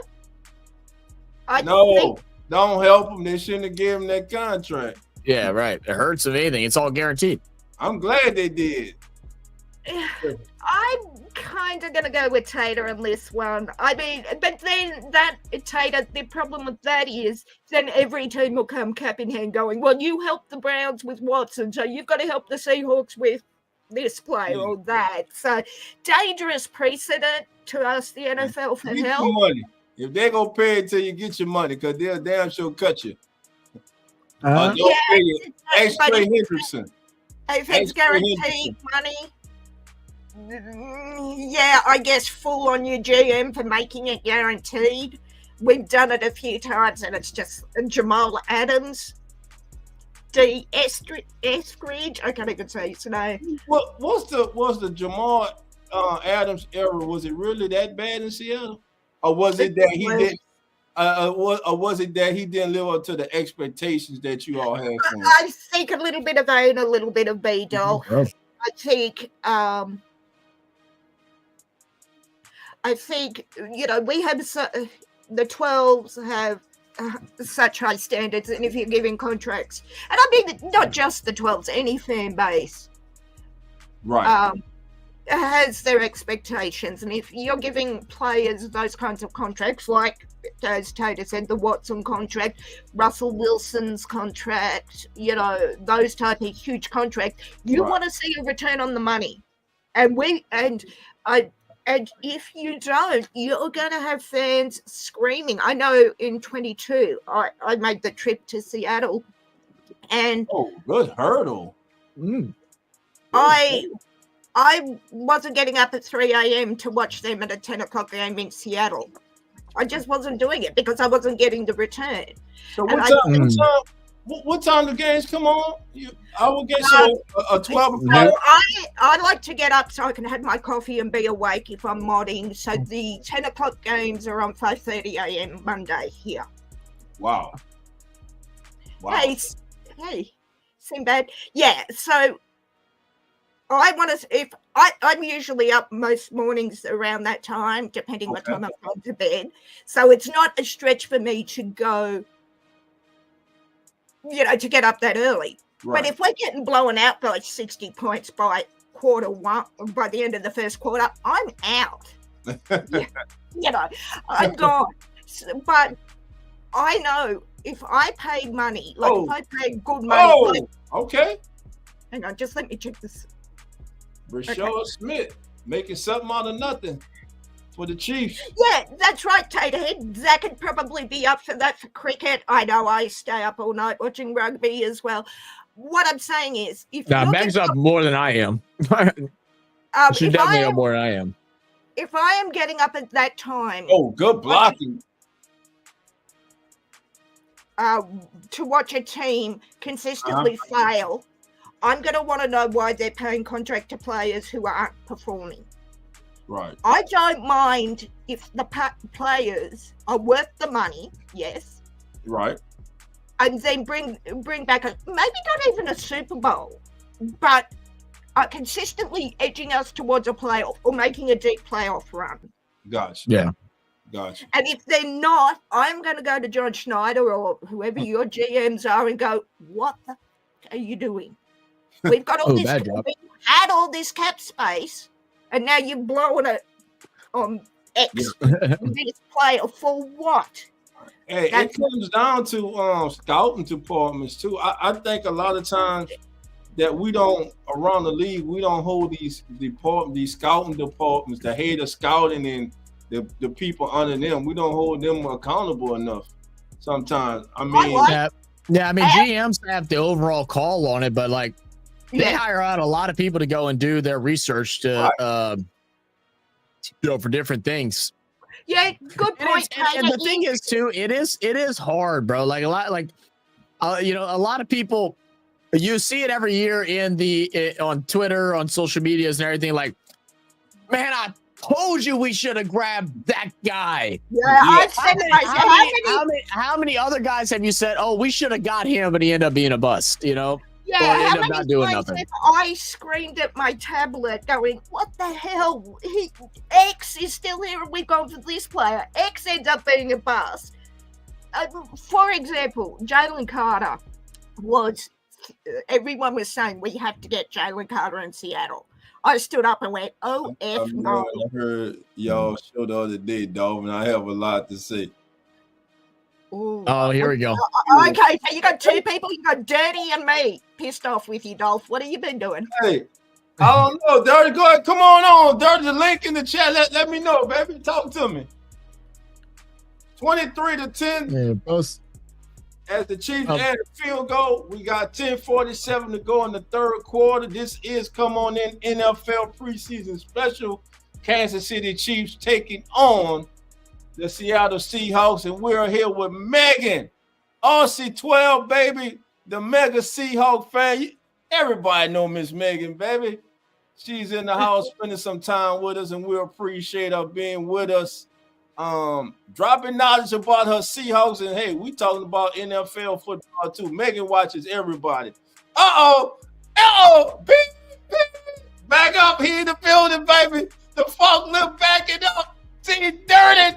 What's Sam? Shout out to Big Dog. Shout out to Megan. Shout out to Zach and Zach. You heard me? Dirty. Hey, I'm not talking about I'm mad at you, dog, but I was driving and Coach did make me mad, but because he made a good point. I never thought about it like that. We have good players on the board, and the Saints will pass them up. Coach said they'll have a good player on the board and pick Burger King. And I was like, you know what? We do that. Why don't we get the obvious choice? What are we trying to prove? We don't need you. We can make this guy better than that guy. What are we doing? And I got to thinking, we never going to be good if this team want to keep passing up steak to prove that bologna can be a steak. What are we doing? and Hey, dog. Hey, big dog. I had to pull over, dog. I was so pissed off. I'm like, dude, we had people on the board. We got Peyton Turner. Where he at? In Dallas, hurt again. He in Dallas. He hurt. He's hurt. Yeah. We passed on Lamar Jackson. This quarterback shit couldn't even been happening. Who Davenport. You see what I'm saying? Like Davenport invite in Minnesota, hurt again. Dude, this is a just one thing. You were talking about making steak out of bologna. Just to let you know, I'm actually vegan. So I'm vegan, so I'm stepping away from the steak conversation. But you go ahead, brother. Look, I'm just pissed off on how the Saints. What are they trying to prove by passing up on the obvious people? If you got Andre the Giant right there, why would you pick Rey Mysterio? God damn it, get the obvious guy, dude. Hey, man, Mysterio now, damn. No, I'm just saying. Coach had a point. Coach made so much sense. I never really. But remember something we're always told that. Yeah, I'm like you a lot of times when the Hawks pass up on players, like, okay, why? But don't forget something, and it's something where I'm constantly reminded of on our 12's chats. The scouts don't tell you all of what they've seen or not seen with players. Mm-hmm. The scouts see more than we do. Like Charles Cross. Man, I ain't got time for that. I ain't got time for that sensible shit. The Saints be passed up on good players, and they prove that good players. We just pass up on them. And coach had a point, and I'm pissed off at that, man. Coach was on his oatmeal that day. He was getting quiz answers right. Coach was getting quiz answers right. Coach put raisins and bananas in that oatmeal. Yeah, listen. I miss Coach making sense. So I need to know. But see, Megan, you gotta understand. It's like in gang politics. It's this Saints business. So you gotta understand what I'm saying. The Seahawks don't do this. The Saints do this. The Seahawks will get who they're supposed to get. The Saints will get somebody. Not always. It's like we're better than this. We can get this guy and turn into that, and it don't work out. And we sit back looking like we need wide receivers right now. And I don't know what we're thinking. Like that. Okay, I'm a positive. I do love my team. Die-hard Saints fan. Not gonna lie, but this is what bothers me. They know what happened last year with the wide receivers when they started getting chopped off. So you think you got to put in your head, Chris Lolly touch concussion. We got little guys. We got little mighty men running around. They fast, but we need a possession receiver. I don't know what the tight end room looks like. I can't even talk trash because I don't know what's going on. Look, we don't know who the quarterback is. Yeah, that's another thing. But the main thing is the tight end and wide receiver. And if they didn't learn their lesson, if you're gonna pick these Piggly Wiggly dudes instead of the top notch guys, you gotta make sure they stay healthy. Like look, they was already saying that Bud Means gonna be the next guy. He by any means he can't even stay healthy. I'm so sick of these guys coming in and the Saints are, like Dog said, it's the scouting. They picking these guys. Like, why we can't just go? If we on a Mercedes-Benz parking lot, why we gotta look across the street and get a Toyota? Pick a goddamn Mercedes and let's get up out of here. What are y'all doing? And it's getting frustrating. Like we not gonna be nothing. We gonna be mediocre if we don't just get what we need to get, dog. That's pissing me off. I get it. And there were years when the Seahawks, like, you look at them and go, what are we doing here? But but after Russ, y'all kept trying to get quarterback. Like Dog said, we need to get quarterback. They knew Drew Brees had a quarterback.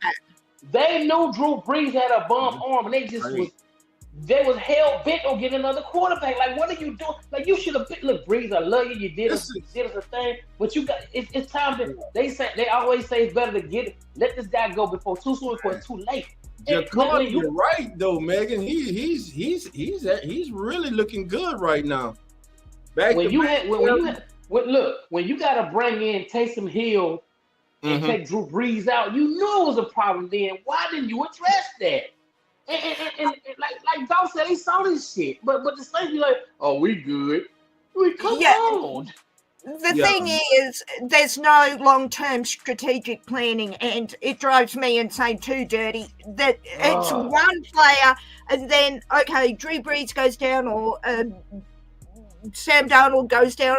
Oh, shit. What do we do now? And you go to the free agent market. No, I'm saying we were playing hokey pokey. Yeah. Everybody, no,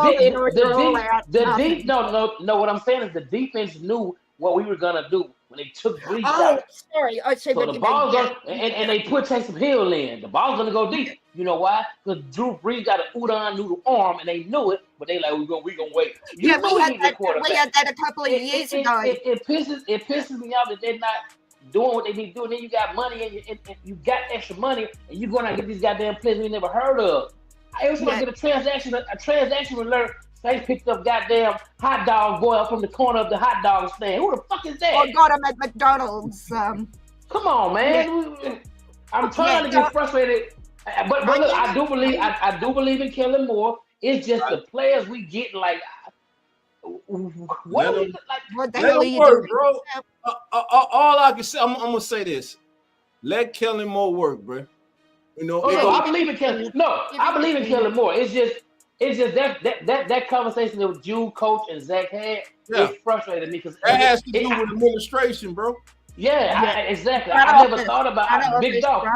Hey, Dog, I never thought about it until y'all brought it to the front stage. And I was like, they right. We pass up. And Coach said it. Coach made it so clear. You pass up on such to get Burger King. Let's we do that. Why do we do that instead of getting the obvious guy who's gonna make an impact? And I got a little mad. I had to pull over, dog. Like, I can see me, Daddy, getting out of the car, slamming the door, going, God damn it. Hey, I had to pull over, brother. I was getting mad. I wasn't getting mad. Hey, the truth hurts. Yeah. No, bad look, man. Daddy, I hear it because we had so. Just stop. Be 31 from the one. Watching the I'm 6 months younger than the Seahawks, so I didn't watch them in the early days, but watching them in the 80s and the early 90s, even the early 2000s, you're singing to the choir, brother, because that was they were our moves. It's different because I didn't understand football back then. I played it. I didn't understand football, so I played in the 12th grade. Then I really understood it. I just played it because my brother played it, and he wanted to, he wanted me to play football. I didn't understand it then. That's when like I said, in the 90s, I became a Saints fan in the 90s, so I saw Aaron Brooks. I'm only a relatively recent. Yeah, I didn't understand it until I started playing it, and I was like, but I'm saying if you got Frosted Flakes over here, don't pick a Frosted Flake knockoff. Get the Frosted Flakes. Yeah, get the real deal. Yeah. Damn. What are we doing? Are we trying to win? And I'm tired of hearing people saying we gonna tank for goddamn Arch Manning. We don't know if this guy can be good. He ain't coming out nowhere. He's not coming out. Why are you trying to tank for this dude, bro? We had that for the last 2 years. He's not coming out. Take it for Arch. No, we're not. That boy ain't coming out. You heard me? Look, he in there. He in there with Coach eating oatmeal. Listen, the kid comes from money. Texas paying him money. What are you coming out Exactly. He ain't rushing to come out. And you got Saints saying like we gonna get ours. Like what? You don't even know what he can do. Hold on, you gotta realize some people. Me and Dolph talked about this the other day off stream. Motherfuckers would just want to be ignorant and stay ignorant because Archie Manning comes out and said this dude's not coming out next year. Exactly, he said on the radio. And everybody underneath the comment section said, "Yeah, I'll believe it when I see it." Big Dog made another point. Dog said we was whining and crying and bitching about a rebuild. Now the rebuild is here. Now what y'all crying about? This rebuild don't happen that quick. Why are we so bad? Why don't we have wide receivers? Why don't we have We had a rebuild. We had a rebuild when Russell Wilson and Pete Dog, I knew what I was asking for because I done seen the team look like a bowl of grits, cold bowl of grits. I know what I'm asking for. They don't know what they're asking for. It starts off slow. Wait till week 1. If we lose week 1, it gonna be those same people gonna be jumping on everybody's chat talking about, man, they suck. Kellen Moore suck. Yeah. Dude. And look, imagine being a Saints fan. Look, imagine being a Saints fan since the 90s, and then 2006, you like, whoa, what is this? You know what I'm saying? Like, I'm like, shit, it's like every day, all right, here we go. Same old Saints. SOS, same old Saints. Zach, who have you got week 1? Cardinals. Hey? Cardinals. Arizona. Okay, can you please smash the Cardinals for me? That's my brother's favorite team, and I effing hate them. So can you just one week let it be the Cardinals? I always say this. You're not gonna know what your team looks like to probably week 4 or 5. What up, Hood? Zach's co-host. Week 4 or 5. That's what you're gonna. You know what I'm saying? About being a Raiders fan.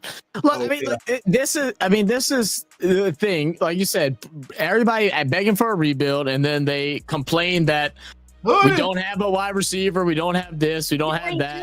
We're not built to it. We're in a rebuild, and then like you said with Coach Kellen Moore, there's already people that are like, I don't know what Kellen Moore's doing. Why is Kellen Moore giving them a day off of practice or cutting their practice short to go do a thing? Because we're in a rebuild, guys. This extra 30 minutes of practice isn't all of a sudden going to make us go from a 5-win team to a 12-win team. We did the rebuild after Russell left. We did the rebuild after Pete and Gino left. We rebuilt. But we also, I think, where the difference is from an outsider here as a Seahawks fan is You know what frustrates me about this rebuild? That we were rebuilding. So it wasn't a surprise to us that we would need to rebuild, and that's why it took so long to get Mike McDonald, who looks like my idiot brother. Although my brother can't coach football to save himself, but to start putting those pieces into place. So now we need a quarterback. Okay, we got Sam Darnold. For how long, we don't know. We got Jalen Milroe as our... So we're building, and so no one is like, oh my God, we need to rebuild. It's like, we're doing it slowly, so it's not like the same. Well, the thing is that the slow rebuild never was going to work here, because that would have required us to have given up on trying to get Drew Brees one more ring. And that's what everybody, and then the thing I think that makes me mad, and Dolph probably can comment on this too. The thing that makes me the most mad is how everybody will be like, well, the Commanders did it. Look at the Commanders. Now they were in the NFC Championship game last year. They stay in the top 10 of the draft. But that's what I'm saying. But everybody's like, oh, it just magically happened with the Commanders. No, it didn't. It took years. It took years. You know what it is, Zach? You know what it is, Zach? You know what it is? We have a mixture of loyal Saints fans and fair weather bandwagon Saints fans, and that's the problem. These fair weather fans, they want to come in and they think they just gonna see winning their whole life. Life ain't about you don't win for your whole life. You have downs, you have ups.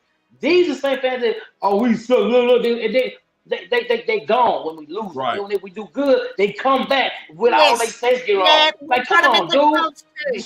Rebuild don't equate to nothing that's happens fast. Rebuild is slow. The Cleveland Browns got talent on their team. They didn't have goddamn top goddamn picks in the draft for like almost how long, and they're getting better. You can see it because rebuild don't. One dude hit me up in one of my I be on TikTok heavy, right? Dude hit me up on TikTok was like, well, how many years did it take to rebuild? We've been rebuilding since no, we wasn't rebuilding. We was patching and pasting. That was making Newman's dumbass want to try to recreate 2009. You can't do that. You got to turn the whole page. Don't put a bookmark in it. And that was Coach lit a fire, goddammit. I ain't gonna eat no oatmeal, but Coach lit a goddamn fire. No, and that's what I'm saying. There you go. Jay, that's what I'm saying. For us, when Russell wanted out, it was a shock. But but then we started looking ahead, and that's what teams don't realize they need to do for a rebuild. Is you need to look ahead, and we started rebuilding maybe 2-3 years ago with that in mind. So we got the new coach. Yes, we had to do all of the work with the new coach, but then we started. Our last few drafts have been better. Yeah, I'm at home, hoodie. I'm at home, hoodie. Ain't no fucking behind me, you heard me? I'm at the Hickey-Downs. What's Sam? I'm at the Hickey-Downs, you heard me? I'm getting paid while I'm here. Dirty, the thing you said about But Megan, this is with every fan base I noticed. A lot of fan bases want to see their team win this just for bragging rights. They don't even know football. They just want to brag. And it's like, you got to understand, if your team sucks, it's time to turn a page. And people want the shit to happen fast. It don't happen fast. Rip it up, throw it out. They want to try to. It don't happen that fast. They want to. When you say rip it up, they want to take the paper back together and try to still write on it. No, rip it all up and throw it away. Yeah. And I get where you're coming from, because we had a lot of 12s after Russell. When Russell left, or just before, it was Pete Carroll versus Russell, and the 12s literally divided. I was on Pete Carroll, Team Carroll, and I have been for 20 odd years. And and the fair weather friends left, and like, well, if Russell goes, we're going. Don't let the door hit you where the Lord split you. That's the person that follows the player. I don't follow the player. I follow the team. No, I don't either. I don't care about the player. And I'm not gonna wish you luck. I'm not gonna wish you luck when you go somewhere else. Hell no. You go somewhere else, you ain't a saint no more. Damn the hell with you, goddammit. I'm not like that. I will wish them well, but I will hope that Seattle beats them if their team ever comes to play Seattle. You want to wish him well? Go to Vegas and throw some coins in the goddamn lake. You want to wish him well for me. Here's what I'm going to say. When you look at a team that rebuilding, look no further than Detroit. Exactly. Good point. It took them 3 years, but what did you see? You steady every year. You saw them taking the next step, another step, and you was like, "Whoa, this team is cool." They hit on the quarterback. Jared Goff. Many people thought that Jared Goff was one of the worst quarterbacks in the league. I never did. I thought he was middle of the pack. He did take the team to the Super Bowl. You get a head coach that comes in, and that's what it's about too. If these guys don't believe in the man who's the head of the ship, they're not gonna play for him. Now you gotta believe in the system. Like you have to decide on a system and ride with it. Right now that I love is that Kellen Moore has all these players bought in, and I'm talking about the veterans. Mario Davis was talking to Kay Adams, and he was glowingly talking about. I saw that. Things that Kellen Moore has done, and what's funny about that. Kellen Moore and Demario Davis both were at the Senior Bowl together. And now Kellen Moore's the head coach. Hey, dog. Well, he likes everything that he's doing. He's so detailed down to the minuscule. Yep. You know what I'm saying? And that's why I knew he was different than Dennis Allen. When they talk about this man, he's so technical. He's so technical and pinpoint that I'll say I like Kellen Moore. He does stuff that's so different. I'm so glad we ain't got to hear that shit no more. Well, man, I'm so glad you got rid of DI. I'm tired of hearing chopping wood. Keep doing what you're doing. You ragged mouth. Keep doing what you're doing. Keep doing what we're doing. He had to go, bro. When he went and tried to apologize to Arthur Smith. Hey, dog. I lost respect for this man. Hey, listen. Let me explain.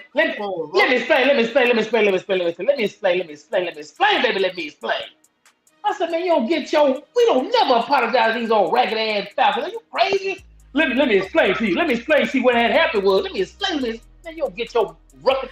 Come on. I said, you know what? You gotta go, my boy. You gotta go. Some of the funniest things I have ever seen regarding American. Hey, Megan, we got a player. We got a player for you, Megan. We gonna give you Isaiah Foskey, Megan. How about that? For what? We give you Isaiah Parsons. Nothing. No, But nothing. hang on. A handshake and a head nod, and you got it. I will say some of the funniest things I have ever seen in American football were Dennis Allen's press conferences. I don't watch. Damn, but Dennis Allen, nigga, we won't hear that mess. We like Minister Society. We won't hear. Oh, damn a cane. We don't even look at no damn cane. Yeah, Kane had told me when I saw the tape to the police. About these press conferences, I'm sorry. Damn, Dennis Allen. I'm going to disrespect him. Was hilarious. Would have me rolling on the floor. Like a damn neutral rat. Who you talking about?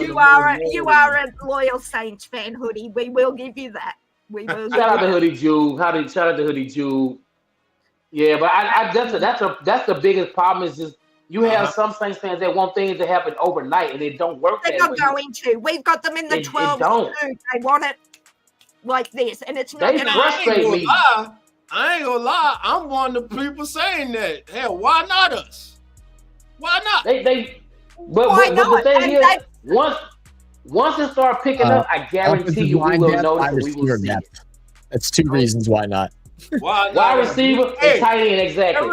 Hey, dog. We 0-0, but I'm eyeballing the goddamn wide receiver room. We need depth, dude. And this is the thing.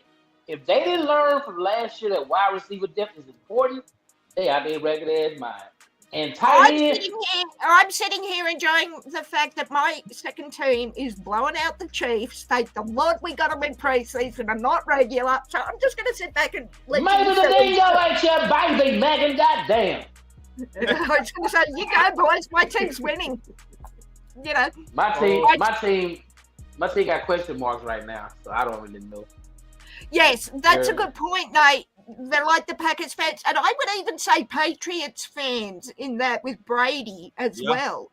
Yeah. Oh, they was very spoiled. They was very spoiled. You get so used to winning. But Brisky, don't let Brisky convince y'all that he has a point to talk. He's a Detroit Lions fan, okay?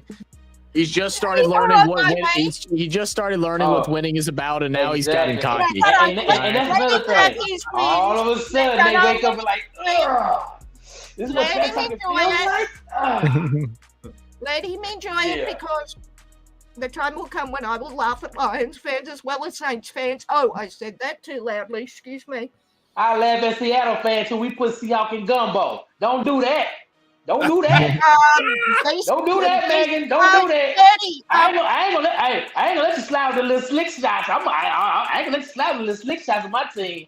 We like bird out gumbo. Beast Quake, Dirty. Must you care about that Beast Quake? I don't care about that at all. We put bird in that gumbo. Beast Quake ain't now. We talking about now. Oh my God.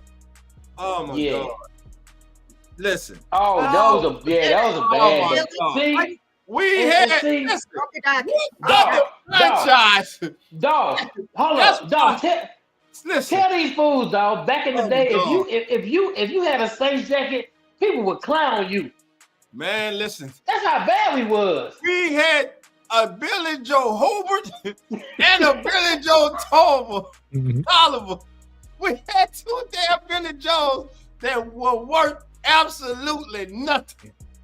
Yeah. Listen, like you said earlier, man, it's these fair weather fans, bro. Yep. They don't understand. They haven't been through the rough years. The roughest year, they just saw the rough years. In the 79 season, and then the 5 and 12 Boy, season. That ain't nothing. That ain't nothing, man. Ain't nothing. I mean, look, I'm one of the young guys too, so I don't remember much of the very bad, but I just remember my first 2 years following the Saints was Aaron Brooks, and I was just like, okay. I think my first Saints memory is whenever he threw the interception backwards, and I was like, okay. There we go. Can you imagine watching the draft and your head coach give up all your goddamn draft picks to one goddamn running back? Boy, my boy Ricky Williams now is a full blown like Jamaican Rasta, like Ricky- my boy, he Ricky- just be doing his shit. Ricky Weed smoking Williams. Yeah, Rastafari, man, that's my dude.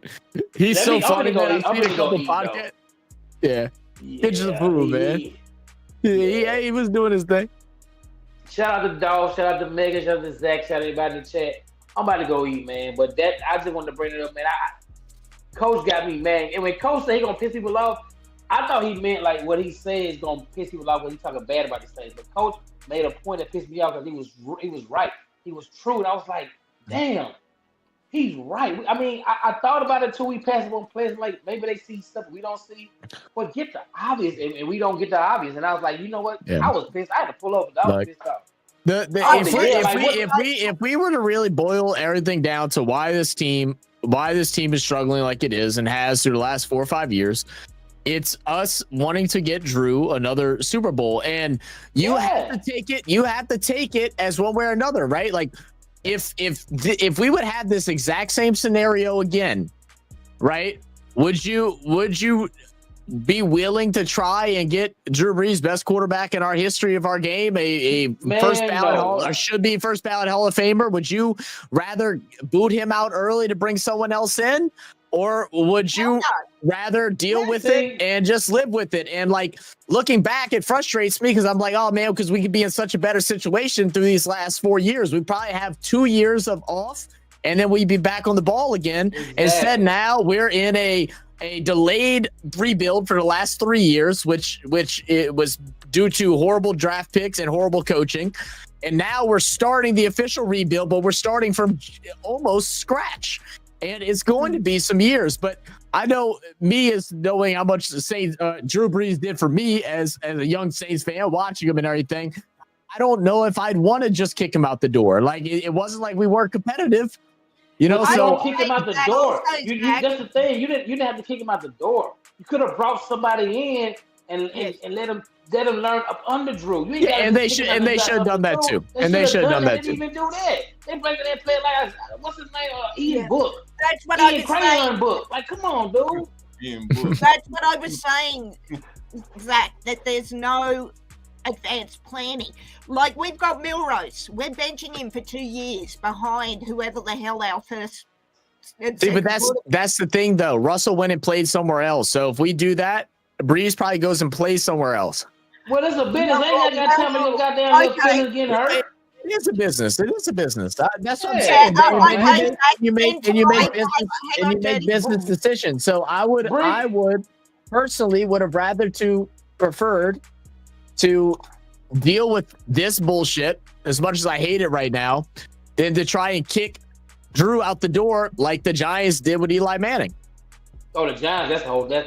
That's nothing like it. Yeah, that's something different. It ain't like it's not because if we only got 4 wins going into week 10, and we got a second-year quarterback that we drafted high, first, second, third round, or something like that. You said if. I don't remember what our records were, but I'm sure there was a moment where we weren't winning, where we weren't in the winning category, and then we benched Drew to bring in this young guy. I wouldn't want that. But you said if that didn't happen to us, the Giants did some foul. They benched him like you trash. Drew was just his arm was in decline. They were bringing in Taysom Hill to throw the deep ball. They didn't bench Drew. That's why I said the Giants did something different. They said, sit your ass down. I don't give a damn if your last name is, man. Sit your ass down. Let me ask y'all this: what fault? How much of blame does Drew Brees get in this? I know you like giving him blame. I'm not giving him no blame because he brought us the Super Bowl and some of the best years of our history of our game. So I'm not. I'm not. I don't care. I'm not gonna say I don't give him a lot of blame. I give him a little blame because a lot of times Drew Brees would see us be behind it, and he would try his best to kind of throw stuff that's impossible. Like Brees, you're not God. Just let the shit. You're doing too much. I know, and that's what I'm saying. I've had these conversations before, and I know. Like, do I think Drew should have that Rams game? Should Drew not try to be like your boy from Rocky and try to fight your big Russian motherfucker, knowing that he's too old? Yeah, he probably should have fucking threw in the towel and called it a day and let the next man come up. But I'm not gonna tell Drew that, hey, bro, you need to retire. I'm not telling him. Like, I cannot You be ain't frustrated. gotta tell him. You ain't gotta tell him. That's why we got people that pay money, big money to tell you. The season that Drew was making the decision whether to come back or not, he was taking all summer until the rumors started heating up, and they got credible sources that Tom Brady was coming to New Orleans. I ain't want no Tom Brady. I don't care. And then Brady said, "Yeah, I don't want no Tom Brady. I don't care. Yep. I don't want no Tom Brady. I don't care. Dolph, if you wasn't no line, I'd dap your ass up right now. I'd dap you up right now. Dolph ain't love Drew, but and I shake my head. I wouldn't want no damn Tom Brady on my damn Saints team. I'm good. I don't give a damn. Give me goddamn Brady. I don't give a damn. Give me Brady. Give me the goddamn referee calls. I'll take him shit. Shit, we'll have 2 damn no boys now. Yeah, I'm good. I'm good. I ain't selling my soul to go get Tom. I'm good. You got Bucks fans coming out the closet. I ain't never heard from some of these Bucks fans in my life. They all of a sudden getting bold and brave. Oh, they didn't exist. Right now, they got the bragging rights, bro. They got the They do. They do. They do. Yeah. They got a top quarterback in the NFC. NFL, to me. I don't know about the NFL. Top 10, maybe. Nah, no, I like Baker. Baker one of the top quarterbacks in the league, bro. And think about this: the Browns ain't been nothing since he left. Remember, he's in the right system. Because Browns are jackasses. The kid got hurt. That's when they messed over him, and they got rid of the kid. And then when they got Watson and shit, them been downhill from him ever since. He goes to Carolina, but then he winds up and goes to Tampa Bay. Gets in the, like you said, Dirty. He got in the right situation, and that's what we got to remember. A lot of times, like I said, it comes down to finding the right situation at the right time, man. Yep. You could be one of the most talented players in the league, but if you're not in the right situation, you're not with the right coaches, you're not surrounded by the necessary and right cast of characters or supporting cast to help you, you won't succeed. Everything has to line up. Look at Sam Darnold last year. Everything lined up for Sam Darnold. So now Sam Darnold was the biggest fish this offseason. Sam Darnold. Yep. Was the biggest fish this offseason. You could be a square. You could be a square player in a circle organization, and that's what it is. Megan, it's like Megan. Take the name out of your mouth, for y'all's sake. Already in my bad books, brother. For y'all's sake, I hope y'all get the Sam Darnold from last year and not the one we saw from the previous 6 seasons. Well, you gonna be red as a tomato right now, goddamn. You gonna be red as hell if y'all get that Carolina Sam Darnold. We see that Sam Darnold. If the system don't work, he ain't gonna work. A lot of words last year with Sam Darnold. I had to get a kid his props. He was balling his ass off. You had to. Gino too. Yeah, he was on. Hang on, Dolph. Am I holding receipts?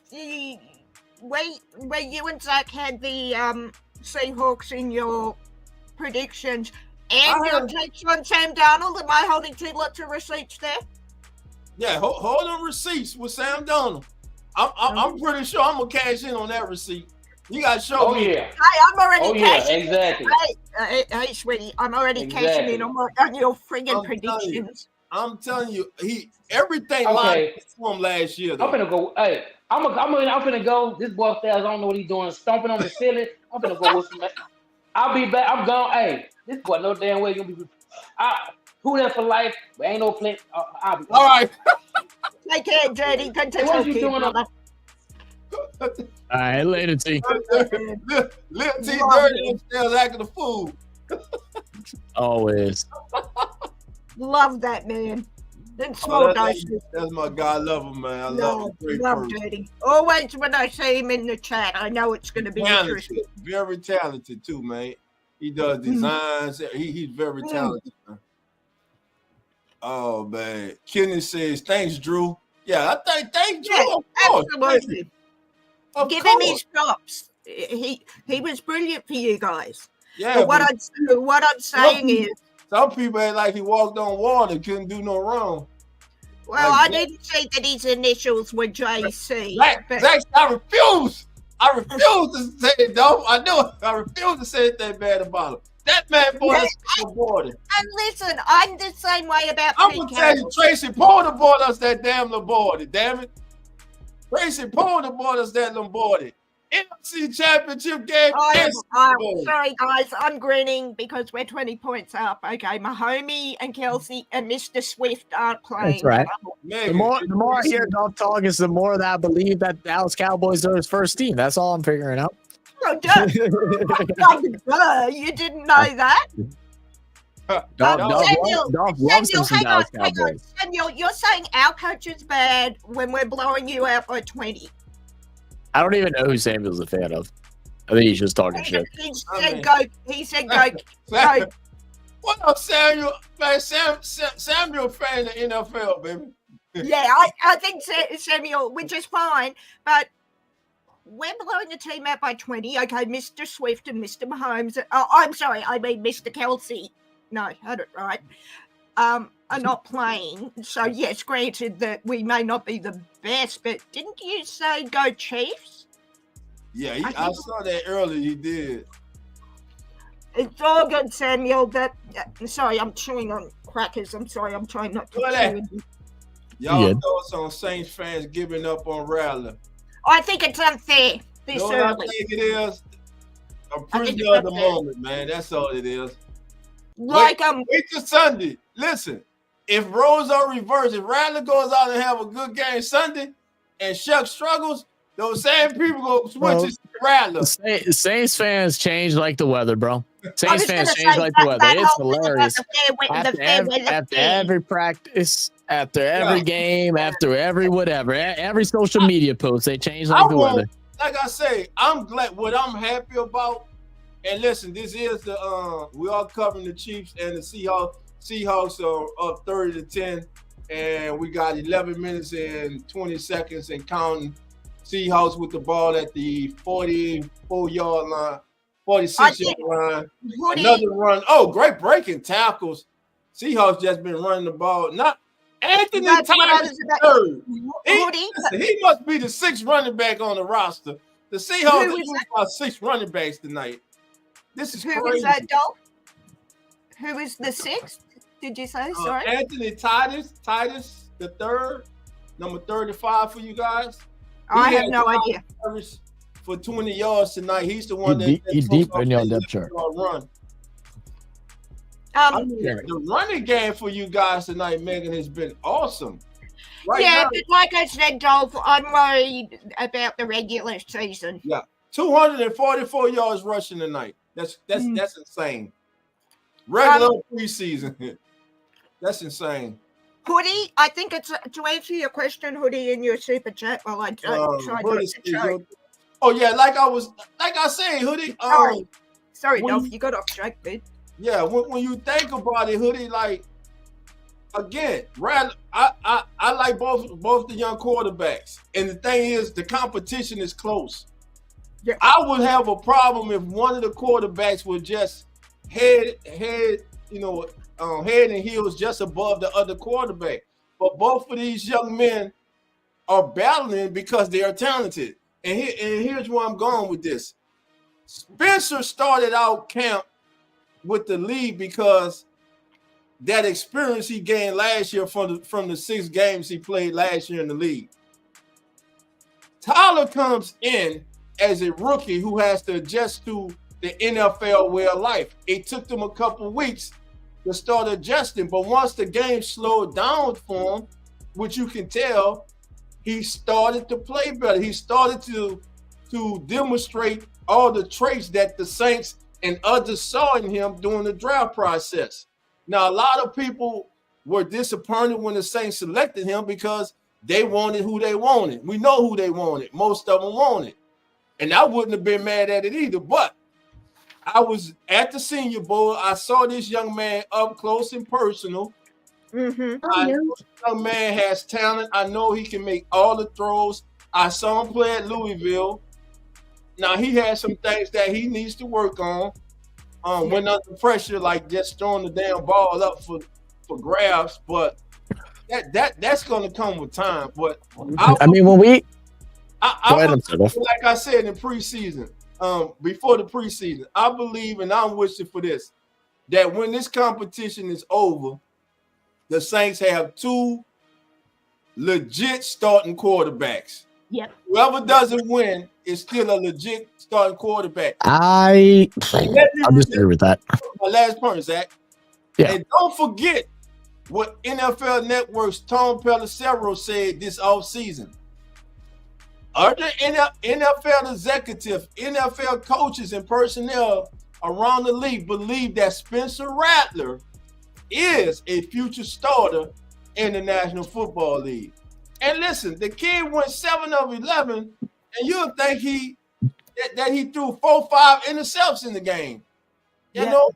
So I mean, you know, like you said, Zach, you know, fair weather fans, change. I don't even think. I'm sorry, Meg. Let me go on my rant now. Yeah, I don't think it has anything to do with fair weather fans as much as it has to do with what we talked about earlier. Mm-hmm. I'm rooting against. I'm cheering against this person. I'm hoping this person does bad. That way, my opinion on my player is right. Instead of if both of them do good, then like you said, we got 2 legitimate quarterbacks. Right now, I don't think we have a single legitimate quarterback on our squad. They're both young. They both make several mistakes. I don't think either of them are legitimate. What have either of them done to make them legitimate quarterbacks? Rattler is 0-7. I don't care if he didn't play with starters or whatnot. He's 0-7. You tell me you couldn't grab 1 win. I don't care about that. Now, as far as evaluating him over Shuck or Shuck over him because of the 0-7, no, that's not fair. I think they're both illegitimate. I don't think we know what we have yet. And I mean, and I think that's just, and I honestly just think that's the bare bones truth of it. We don't know yet. Can they both possibly be? Yeah, sure. I mean, like I actually got a reaction. I got a reaction coming out. I'm probably going to try and post it. Tomorrow. I'm going to try to edit it up tomorrow morning and then post it tomorrow night. Where I look back at some of the highlights from Spencer Rattler. Obviously, this isn't his lowlights because he had a lot of those too. But went through it and I saw it. Him being able to move out the pocket. I didn't like how the coach kept trying to put him in these bootlegs where he rolls out and then has 3 seconds, 2 seconds to make a throw where he's running out of bounds. So he doesn't allow you to evaluate him as a pocket quarterback to be able to read the field. They did that strategically to make him look better. I didn't like that, but he also had a lot of good contested throws that had to get put into small pockets, small windows for touchdowns. We saw him throw the deep ball. There's hold on 1 second. Someone's like, what? I was going to say, give Rattler it's probably fine. If it's more expensive, I wouldn't do it. I can't. I mean, it was better for sure. Cheesier, but you'd probably like it. Anyway, I'm sorry. I can't hate what Zach's saying, but. But whenever it comes to like them, I'm sorry, I got you off, Mega. I took my headphones off. No, you're right. So my whole thing is being on the just totally off on Rattler after a preseason game 1 where the only frustrating thing for me was that he didn't lead a scoring drive. He was in the red zone, but that wasn't because of something that he did.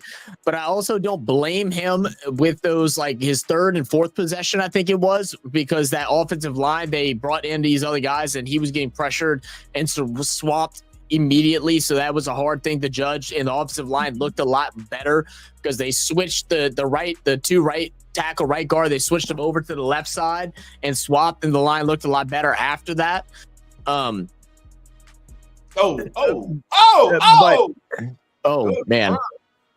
Hey man, Jalen Milroe 3 for 3. He's 3 for 3. 3 for 3. Yeah, no, you can't be out on Rattler yet. Yeah, I did say I'm keeping an open mind. Go Sam Darnold, fight on USC. That's all I'm saying. Yeah. But I'm sorry. Why I've gone off camera is because I'm. What's up, Bert? No problem. My favorite soccer team. Man, when I was younger, I liked Arsenal. Man United always. Red Devils for life. Red Devils. Manchester United.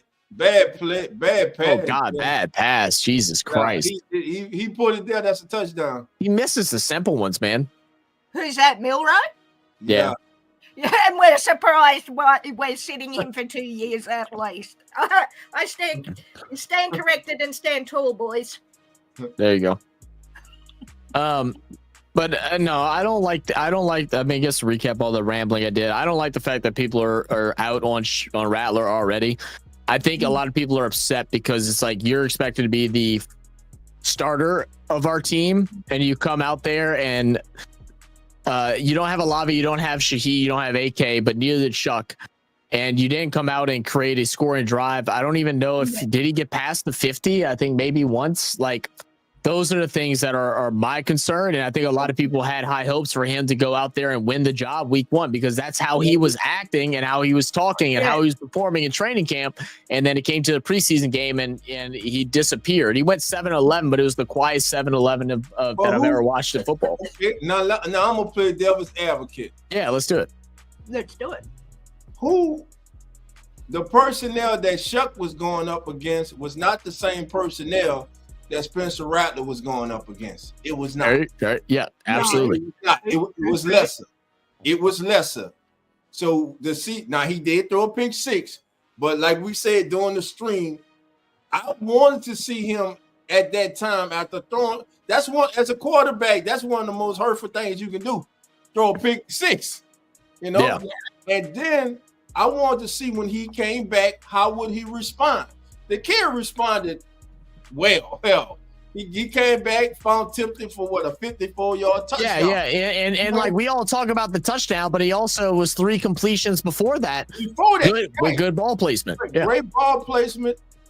Standing tall in the pocket, not having happy feet. Going through his progressions. So he showed something. Spencer missed some throws. Spencer would have been 8 of 11, but the ball was tight in the hand that he just completely dropped. And that's one thing that I would like the NFL to look into, changing. If a receiver literally drops a ball that hits him in the hand, that should not go against the quarterback.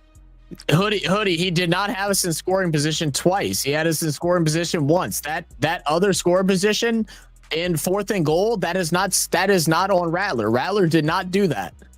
That was on special teams. Sorry, boys. I'm going to have to drop to go back to our Hawks Nest stream because it's getting in there. But I will say to Hoodie, I like Rattler a lot.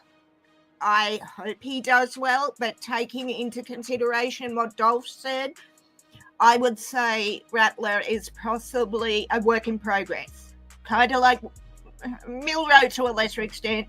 But yeah, I hope he does well. I agree that the fans hating on him early is unfair because he hasn't. Right. But if I think the fans should perhaps reserve their judgment. And if they still feel the same way, okay, let him have a chance. And thanks, subscribe, Joseph. Thank you, Joseph. Yeah, give him a chance, and if he still plays like this, like a Drew Lock, dare I say it, I don't want to jinx him, but don't play nothing like Drew Lock. No, but if he should fall over that badly, then you're justified. I don't think anyone. I'm just saying, but I do have to get over to my other stream, fellas. Thanks for having me. Have a good one, Meg. Appreciate you being here as always, Meg. Have a good morning. Good afternoon. It is 25 to 3 p.m. 25 to 3. All right, guys. Take care. Right, thank you. Hoodie said, how do you think we got down to the goal line to attempt to score a muff punt? And I'm not hating on Rattler. That wasn't on Rattler. Rattler moved the ball, 15 yards? 20 yards, maybe? Rattler didn't get him down there, and I don't know if I would even consider getting a position for a 55-yard field goal as a scoring drive. I mean, those are missed all the time. But I'm with you in the fact that people are like dogging on Rattler too early. I think they absolutely are. It's one preseason game, and he had a bad one. I think people were expecting him to come out and show that he could get the starting position, and he didn't. Shuck did. Yes, 11 passes compared to 22.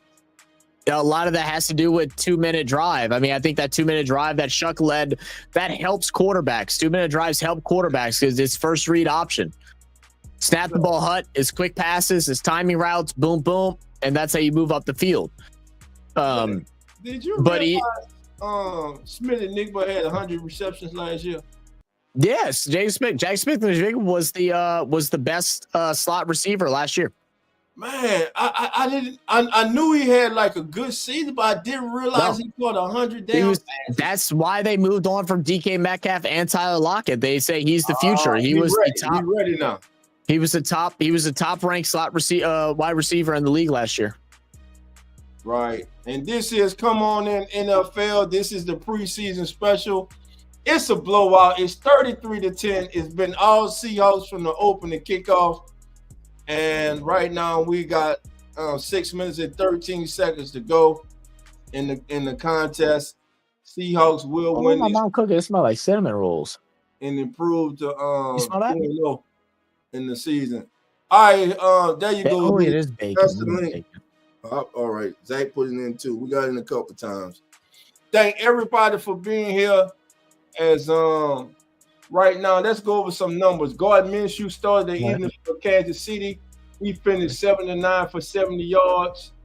Sam Darnold started for the Seahawks. He was 4-4 for 34 yards. He was replaced by Drew Lock, who had a good night. Drew Lock goes 10-12 for 129 yards, 2 touchdowns, and a 151 QB rating. Now, running the ball tonight, Seattle has rushed the ball, family, 42 times for 257 yards. They had 119 rushing yards at the end of the first quarter. They tonight are averaging 6 yards per carry. As for the Chiefs, they ran the ball just 15 times tonight for 58 yards. And passing wise, they're 14-20. They're 14-20 for 88 yards. So just an all-around bad performance tonight by the Kansas City Chiefs. And the Seattle Seahawks looking real good at home. It's going to be a punt 20-25 up to the 29-yard line. And Seattle will take over. Jalen Milroe will come back out to lead the way for the Seahawks. Thanks for updating, SP. Just led him to a field goal on previous drive.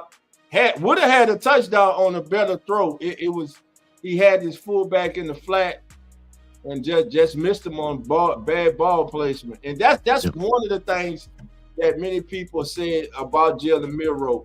His ball. Did you? Damn, what down are you seeing right now? It's 1st and 10. Oh, okay. All right, let's see. Milroe. You must have seen a replay. Was you on second down? No, well, I'm on first now, but you were talking about something. I was like, I didn't see him snap the ball. All right, but let's bring Hoodie on, man. Oh, who that? Oh, there you go. What up, Hood? What up, Hoodie?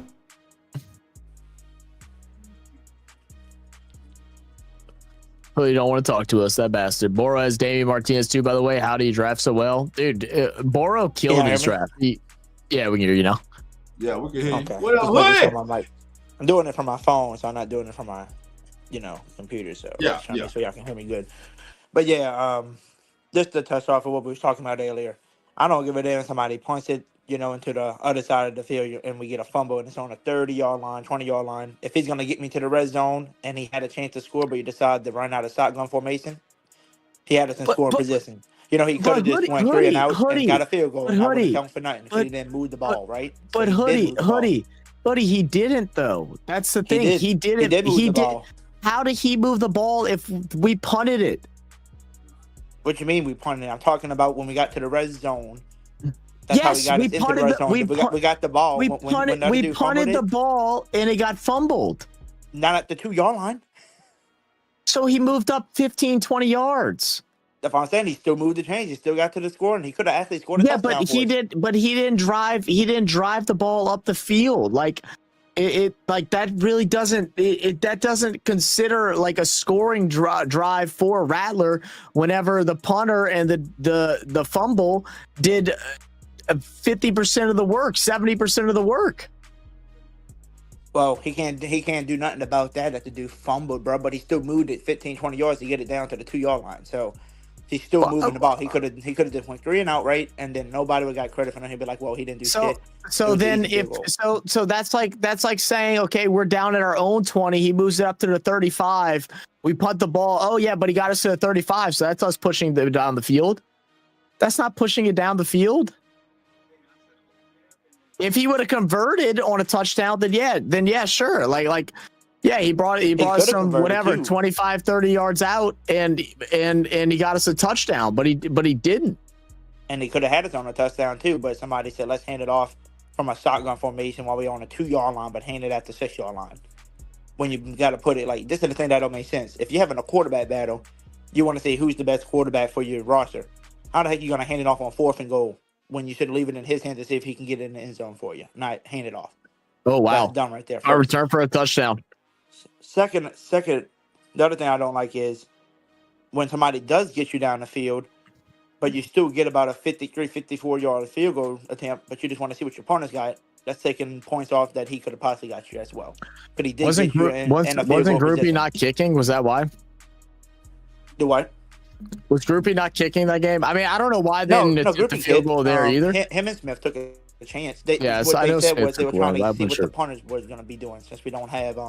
Because they're trying 2 new punters. I'm like, so it's not 2 new punters. It's the rookie punter and then the guy we just picked up a couple weeks ago. So I mean, I mean that's just how preseason works. But even leading a drive to the 40-yard line for a 55-yard kick, are we really moving the goalposts of what a scoring drive is like? Like it's not like you got to the 30 for a 45. It's still a 55-yard kick, which is probably made 60% of the time. But you got to realize, if a dude could have went 9 for 11, could have had 2 drops as well, and people just trying to draw it off like it was nothing. 9 for 11 with no starter still, and then you can be like, well, Tyler Suggs did good. He drew a touchdown pass. He actually got him in scoring position to get a field goal right before half. Well, yeah, they were playing prevent defense over there. They didn't care. Yeah. That's how everybody does in 2-minute defense. Everybody's gonna make it down the field. Yeah, I said that. So that was, what I'm saying, that's easy. And then what happened? Comes back out in the second half, throws a pick 6. But the one thing I liked about it, at least he didn't give up and he went back and scored a touchdown on the next drive. Which was, to be honest with you, that was some blown coverage by Herbert that was covering him. Mason Tipton was wide the hell open. Any quarterback would have made that. But still, I'm still giving him credit because he scored a touchdown. So at the end of the day, I still think Rattler is the better quarterback right now. I got to be proven wrong by Tyler Suggs. He got to. I just feel like I feel like the way that everybody else is trying to move the goalpost for Shuck, you're trying to move the goalpost for Rattler. I ain't moving no post for Rattler. I'm just giving the obvious. I mean, did he throw a pick? No. Did he throw a pick 6? No. Did he throw the ball and did everything he had to do as a quarterback? Yeah. He could have scored in the goal line, but they decided to run the ball. You're not putting it in your quarterback's hand. So how is that his fault? Who would have known if he would have scored the ball there? Who would have known he would have? But at least you can say, well, he didn't score because of him. It was his fault for not getting open. Not finding a way to get it. But he didn't. He didn't have the opportunity. He said, let's just hand it off. So that's not his fault. I'm not blaming. I'm not blaming. Before that, and it was the play before that too. Remember, it was 3rd down and something. And the pocket collapsed, and he ran, I think, from the 7-yard line and got us down to the 2. He used his legs. He almost got in the end zone. So then they say 4th and 2, and I said, okay, here we go. Let's go for it. Let's see what Rattler's got. Let's see if he can score.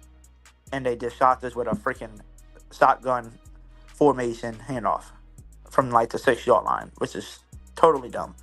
Well, as much as there's a quarterback battle, there's also a running back battle going on too. They haven't ran the ball hardly at all in practices because of the quarterback battle. So they were always going to run the ball more throughout that game. I mean, I said that at the very beginning of the game to expect to see a lot more running because throughout training camp, the play calling has been 80% pass, 20% run.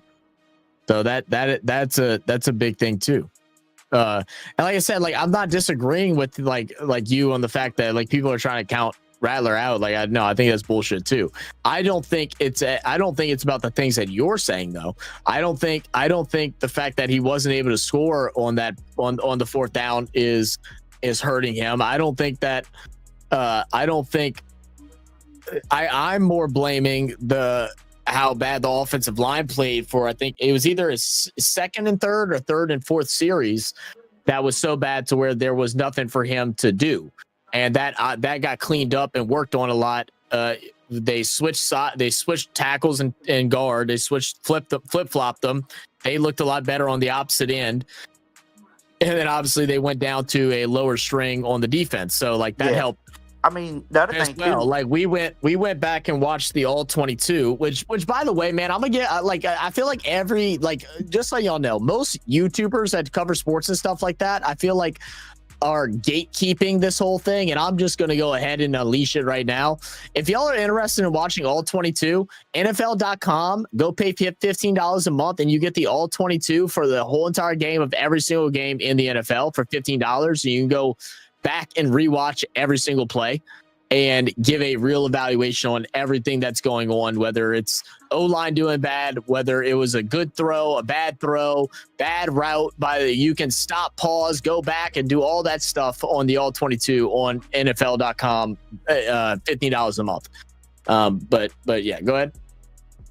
Yeah, what I was saying was, I said when I showed, cause I did with me too, and you talked on it. I think they said Rattler had 28 total snaps, and I think Suck had 29. So they both had almost the same amount of snaps. But Suck drew 22 times out of 29 snaps, which means they only ran the ball 7 times. While Rattler, on the other hand, drew 11 times, but they ran the ball 17 times. You get what I'm saying? So when somebody's got almost double the reps to throw the ball, they do have a better chance of showing, okay, I'm better than this other quarterback. I felt like in the first, few drives with Rattler, we tried to run the ball to say, okay, what we got with the O-line, what is Kendra Miller, what's the other running backs looking like? But, once Kendra Miller kind of came out and Rattler came out, that's when they just started throwing the ball a lot more. I felt like they wasn't running anymore. They just wanted to see what they had in Kendra Miller, because almost every run play, I think, with Rattler in, it was always Kendra Miller running the ball, if I'm not mistaken. Yeah, it was Kendra, Clyde Edwards-Helaire had a couple, and Cam Akers had a good. I think had 5 as well. Yeah, it just sucks, like I want to see people, like, if you got a quarterback better, let's see what we got in our quarterbacks, before we get to the season start. And I get that, but there's also like, no, I mean, like we want to see that too, and they probably could have thrown the ball a lot more, but also, I mean, I have to go back and count them, but how many of those 22 passes was during that 2-minute warning when you're not going to run the ball? You know what I mean? I think the play. I think like 5? No, it was I think it was a handful. I mean, I can go back. Here, I'll go back and look. Give me a second. Yeah, go back and look. I think it was only like 5 or something, because remember, it was big cross routes to Kevin Austin almost every time. Let me see. I gotta find it. All right, here we go. Gamecast. Also, go ahead, though. The 2-minute drill is one of the easiest for a quarterback, because the defense cannot switch. Yes. And yeah, absolutely. The defense is trying not to give up the big play over the top, so they're playing a little looser, a little softer. But again, still Tyler Shuck gets credit for what he did. He engineered a hell of a job. And forget now, let's even go to Thursday. All right. He's put in a scenario where he has to drive the team down with 1 minute and 23 seconds to go in the joint practice with the Rams. They start off by getting a penalty, backed up 10 yards. He immediately comes back and hits 3 straight passes to get the team in the field goal range. What would have been a 43-yard field goal attempt, but because there were no field goal posts on the field where the joint practice were held, no kicks were attempted. So he seems to be striving in the 2-minute drill where he has to think less. It was 10. So yeah, that's my thing with that, man. Listen, that 2-minute drill was 10 passes for Tyler Shuck. 10 passes. One was a spike, and I think I counted 1, 2, 3 4 incompletions. Yeah. No, I'm sorry. Three incompletions. One was a spike. So it was 10 passes, 1 spike, penalty and that 3 he incompletions, 6 for 10. The penalty he got was for what was for that spike, right? No. There was a penalty earlier. That was penalty on Guidry, neutral zone infraction. But it was 10 passes. 1 was a spike, 3 incompletions. So he went 6 for 4 or 6 for 9 or 6 for 9 really is what he did in that 2-minute drive. Spike as a pass to me. Yeah. But just statistic wise, they count it as a pass. I believe they do at least. I have to double check that. They may not. I can't. They actually, you know what? I want to say they don't. So it probably was 6 for 9. So 9 of the passes out of the 22 came that 2-minute drill. So I think it really was. I think it really was. It was about the same. But Shuck may have gotten outside of that. May have gotten like 4 more passes than what Rattler would have on his regular drive. So if you discredit those 2-minute drive, you go look at all the rest of them. He had 13. So he had 13 passes compared to Rattler's outside of that one, outside of that 2-minute drill. So now you look at it like this too. If I'm the Saints, there's no point of trying to rush a quarterback in because, we've seen it all around where we've seen first rounders get drafted and wasn't used, you know what I'm saying? So if I'm the Saints, if you know that Rattler's been the better quarterback so far and he's been looking really good with the starters, just keep him on there and give this young man a shot with the starters and let Tyler Suck, get NFL ready. That's what I would do. What, Hoodie? You got to look at it. Tyler's picked up the pace. He to me, this thing is even now. And I'm not just talking about because of the game. The game just helped make it bring it back even. In the beginning, Spencer started out with the lead because he had that experience from last year. And so he started out with the lead. Tyler was about the first 2 weeks had the lead. Tyler was trying to figure it out. Once he started to figure it out and you saw the difference, you heard about the difference. You start hearing people saying about how he was playing with more confidence, how he was trusting himself more. And he went out there this Sunday and you saw that. And the same thing goes for the scrimmage Thursday. I'm going to go to Spencer. Spencer started off that scrimmage 8 for 8.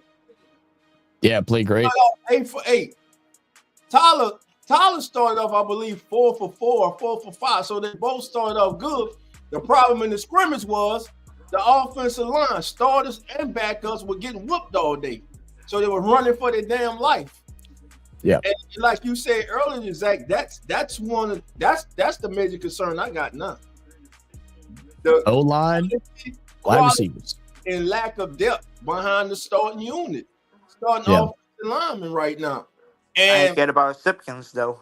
Everybody's talking about and listen, I respect everybody, all the beat writers. Got nothing but love for my brothers, but everybody just keeps penciling in Brandon Cooks as the number 3 receiver. Okay, he started doing something lately, but you saw that block? has not had a better camp than Mason Tipton. What people are doing, they're holding what Mason Tipton didn't accomplish last year. Last year, he got hurt after 2 weeks. We didn't even see him in the preseason game last year, and he still made the team. And yes, I was one of the ones who was disappointed in him, especially when the Saints played the Chiefs, because that was his opportunity to make a statement in all last year. But he didn't. But what he has proven to me is last year was not a fluke. This kid has come out here. He has balled his ass off. This is a new coaching regime with a new head coach who goes up to the podium and points out why this kid is just a baller and basically tells us he's on the team. So we have to make the Saints have to make the necessary moves. That's why I think do it again. Going to have to add depth after cut down date, or they might make a trade before. they got to get some more experience and better talent on the offensive line. Hopefully Trevor Penning can be back for week 1, but we know those turf toes. Oh, he ain't gonna be back for week 1. There ain't no way. Are real funny. So I'd be surprised if he's back by week 3. If I'm being completely honest, with dealing with it in the past as well, if he comes back week 3, I think that's a good thing. But I mean, it all depends on the severity of it and all of that too. But man, turf toe as a big man like him and how he moves. Woo! Oh yeah. Just to let everybody know, the final score tonight, 33-16, Seahawks over the Chiefs. And here are your final box scores. Let me get that up for you, family. All right. For the visiting Kansas City Chiefs, Gardner Minshew finished the evening 7-9 for 70 yards. Chris Olawonke, Chris O finished 4-7 for 31 yards. It's late, I don't have the stats up to help you. Exactly goes 3 or 4 for 9 yards. Leading rusher tonight for the Chiefs, it really doesn't matter, but it was Carson Steele, 7 carries for 22. The leading receiver was Robert Tonyan with 5 for 41. Now, for the Seattle Seahawks, Sam Darnold was perfect on the night, 4 for 4 for 34 yards. They really didn't need any passing tonight because they ran all over and through Kansas City. Drew Lock was 10 to 12 for 129 yards and 2 touchdowns. Jalen Milroe was 3 of 5 for 46 yards. On the ground, they had 5 players that rushed for 35 yards or more. Damian Martinez led the way with 11 carries for 50 yards and the touchdown. Zach Charbonnet started it all off with 5 carries for 45 yards and the touchdown. Crazy. Derek Young led the way in the receiving room with 3 catches for 52 yards. He caught all 3 targets tonight. He was your leading receiver. Cody White caught 2. Jake Bobo, all he does is catch touchdowns, baby. 2 catches, 2 touchdowns tonight for Jake Bobo. Great for him. And that is your final box score for tonight's Come On In NFL game of the night, game of the week.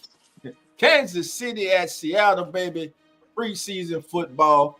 And now, baby, we're talking Saints football. We're talking NFL football. We're talking whatever you want to talk, family. The link is in. If you want to come on with Zach, myself, and Hoodie, please do. We are talking NFL football. Take it away, guys.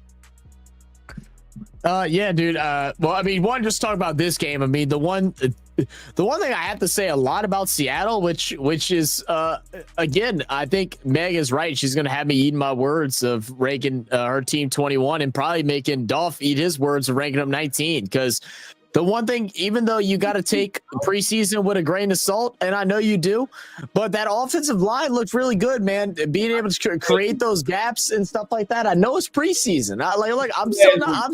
I'm still not tripping over it. I still don't think they're a top 10 like Meg trying to do. Hey, look, I am, bro, because Megan gonna come with that fury, man. But look, the fact that you were able to have really. I don't know about right, but for sure, Holani, Martinez, Charbonnet, and then obviously their starter, Kenneth Walker, as all viable running backs, or at least it's showing that way, is pretty scary for a team that has a quarterback situation, Sam Darnold, who had a good year last year, but outside of that hasn't done well. So, I mean, I feel like they're in a pretty okay spot. It's hard to evaluate the defense as the Chiefs were able to move the ball upfield with them, but nevertheless, we'll see. It's just preseason. You take it for a grain of salt. But if I'm a Seattle Seahawks fan, I'm extremely happy at this offensive line. I'm extremely happy at our running game. And I'm extremely happy at some of these young wide receivers and Jake Bobo and Torrey Horton through these first 2 weeks of preseason. So, But back to what we were talking like with the Saints, man. I mean, it's going to be interesting, and this is the thing. These conversations are going to twist and turn throughout all of preseason and throughout all the regular season. So we need to remind you guys, y'all need to make sure y'all stay subscribed over here at Keeping It Real, Who Dat Sports Podcast, and RFS Saints, because we'll be doing updates and letting y'all know what's all good, bringing in some special guests to go ahead and break down some footage and have some fun debates like we're having with Hoodie Jupe here. Hoodie, what are some things that you'd like to see this week out of the Saints? Block somebody. Oh, go Hoodie. My bad. They said no. I think Hoodie done it. Yeah, go ahead. Up, Hoodie. I definitely don't want to see no Jake Hayner out there. I don't want to see no Jake Hayner, so I want to see first half, let my boy Gotta piss off Jay Live. Suck start, let him have the first half, and then let me see Rattler finish the game and them just battle it out. That's what I want to see. Jay go play next week to get his trade value up. Well, they already dropped Decker, so probably not. I mean, he'll play just to play. I'm telling you, Decker go be back. They gonna play that game with Decker all summer. Well, I'm saying they dropped. Yeah. Oh, you think? Yeah, probably. You're probably right. I didn't understand why they dropped him. I guess just to bring in another wide receiver or O lineman or some shit like that. Yeah, they're gonna keep bouncing him around. Morton. Yeah, it was Morton they signed. The defensive end they just signed. Okay, that's what it is. So most likely they told him, man, just stay in the hotel. We got you. Don't go nowhere. Yeah, he'll be on the spot. Oh, they better at least pay for this dude's flight back over to New Orleans. Damn it, they doing this dude dirty. He's about to spend more money on plane tickets than he has made in the NFL so far. Tough luck for the kid. In the city, man. Yeah, that's right. But yeah, I agree with you, Hoodie. I mean, I want to see this continued quarterback battle, man. I hope it's back and forth, man. Like anyone that's hoping that it isn't back and forth, and I don't mean back and forth as one does bad, the other does good. One does good. No, I want one to outplay the other. Both of them play decent, but one outplayed the other. That way we have a true battle. And I still stand by my whole sentiment that I stated early on in the season, or in the even pre-training camp, where if Rattler gets the start, which at this point I still think he should be the starter. I'm not allowing one game dictate my thoughts on what I've seen out of Rattler through practice and how he's composed himself. I definitely want to see a lot more. I hope I get that this weekend against Jacksonville. I hope they tear up Travis Hunter, bro. He's like bad, bro. Like his size is shown throughout some of the last week's preseason match that they had. But anyway, back on topic. I'm not gonna go ahead and cut him off out of the starting position, but I still agree with what I said at the beginning of training camp, where if Rattler starts and then Shuck comes in and ends up taking the job from him because Rattler can't get it done come week 4, 5, 6, 7, whatever it is, that it may be the last chance for Rattler at a starting position. I just truly agree with that. The thing we're not doing, we're not listening to Coach Mo. Coach Mo just told K. Adams, and by the way, this is like his third time saying this. When we do pick the guy, that's who we rolling with, period. There will be no going back. That's what he's saying. I like Kellen Moore. I like Kellen Moore already because I agree 110%. Whoever wins the job is the man for the duration of the season. I agree 110%. You got to see a full season what they're worth. I agree. Thank you, Kellen Moore. Thank you. I'm so glad he said that because I didn't see that interview. So I'm glad he said that. He said that whoever we choose, that's who we're rolling with. That's who we riding with, period. So Saints fans that are only a fan of one of our two quarterbacks, y'all better tighten the fuck up or go support some other team. And I'm going to tell it to you straight up. Because if you're going to be mad that the guy that you wanted to start isn't starting and you're going to bitch and moan and complain and be on Twitter with your tweeting fingers, bitching and moaning on every single post that the NFL makes, that the Saints make, that Nick Underhill makes, you're going to do all that? Go ahead and support the fucking Chiefs. I could give a fuck less. Yeah, tell him, Zach. Tell him again. Tell him straight up, dude.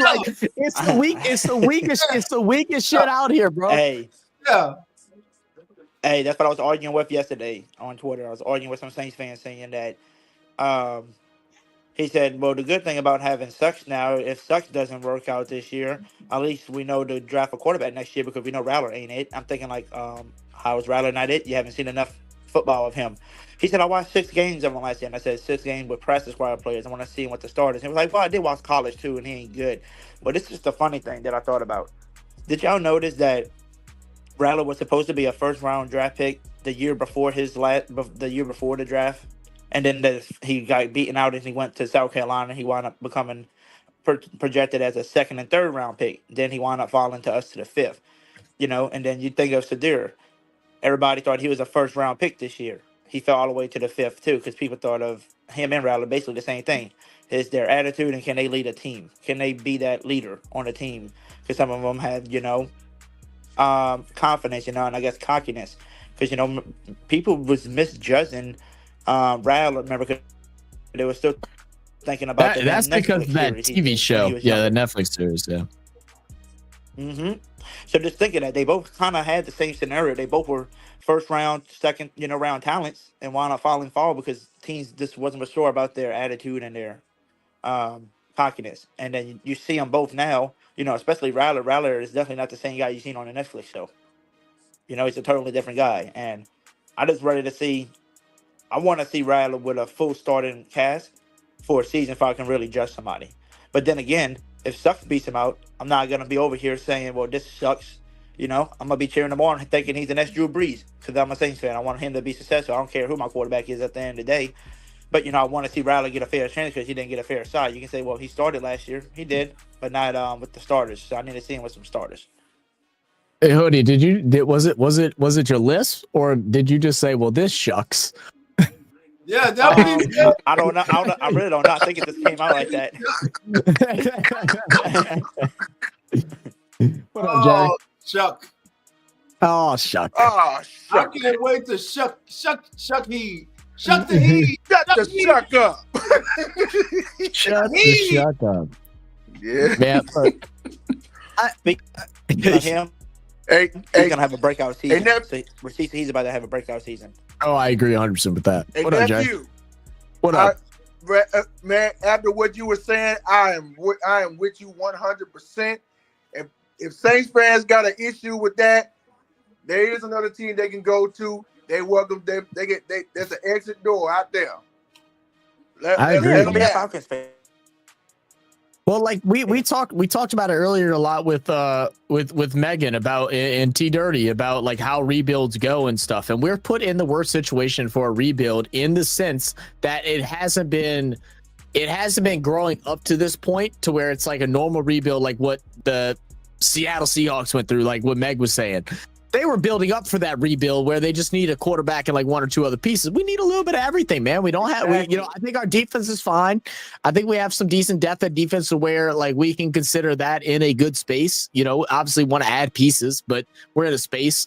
But as the offense goes, outside of running back, what is the position that Dolph? Is there a position on the offense right now that you sit here and it's like, I'm pretty comfortable with where we're at, and I'm talking starter, but and then like a one backup as well. Like it's not there for me. Know what? No. All right, Hoodie. Someone say I'm gonna surprise people. Exactly. Safety. All right, take it easy, brother.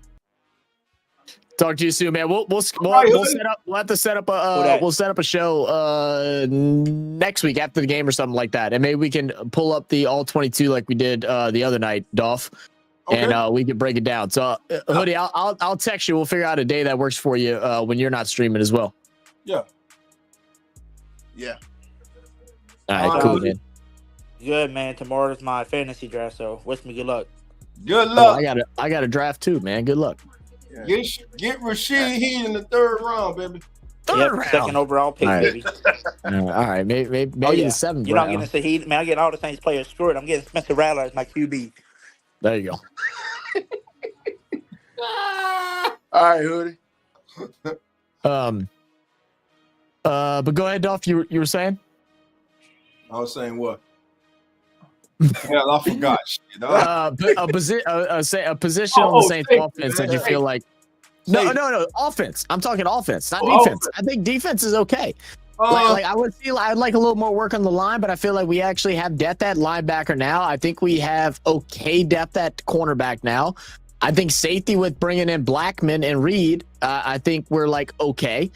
But I'm talking offense. I think outside of running back, I don't trust any backup person in a position, and that's quarterback included, because I'm still, like I said, how I feel about quarterbacks in general. I don't think either of them are definite at this moment. I don't think there's another position on the offense that's actually worth a damn. I mean, outside of your starter, like because injuries are gonna happen, guys. Like we all know it. We know the tight end room is like we don't know what the hell is going on in the tight end room. Yeah. We don't know if Taysom Hill's even going to come back. We still don't have a definite date or time for Foster Moreau to return. I'll feel better when Foster Moreau returns. I don't think we have. I don't know right now if it's going to be Welch or Jacobson or Matavo. Or it seems like Stoll is. It seems like Stoll is the lock, and that's the weird thing. He's been struggling from the sources that I've talked to. He's been struggling. Hopefully, he can turn it on these next 2 weeks. I still think that big cut down day, and remember, after cut down day is 2 weeks before the regular season starts. Maybe that's what our show should be about next week. Next week, Dolph. We'll do 2 shows next week if we can find time. We'll do one show just recapping the preseason game and what's been going on through practice throughout the week so far. And then on the Thursday or Friday before the final game of preseason, we do a show and we go ahead and mark off the depth chart.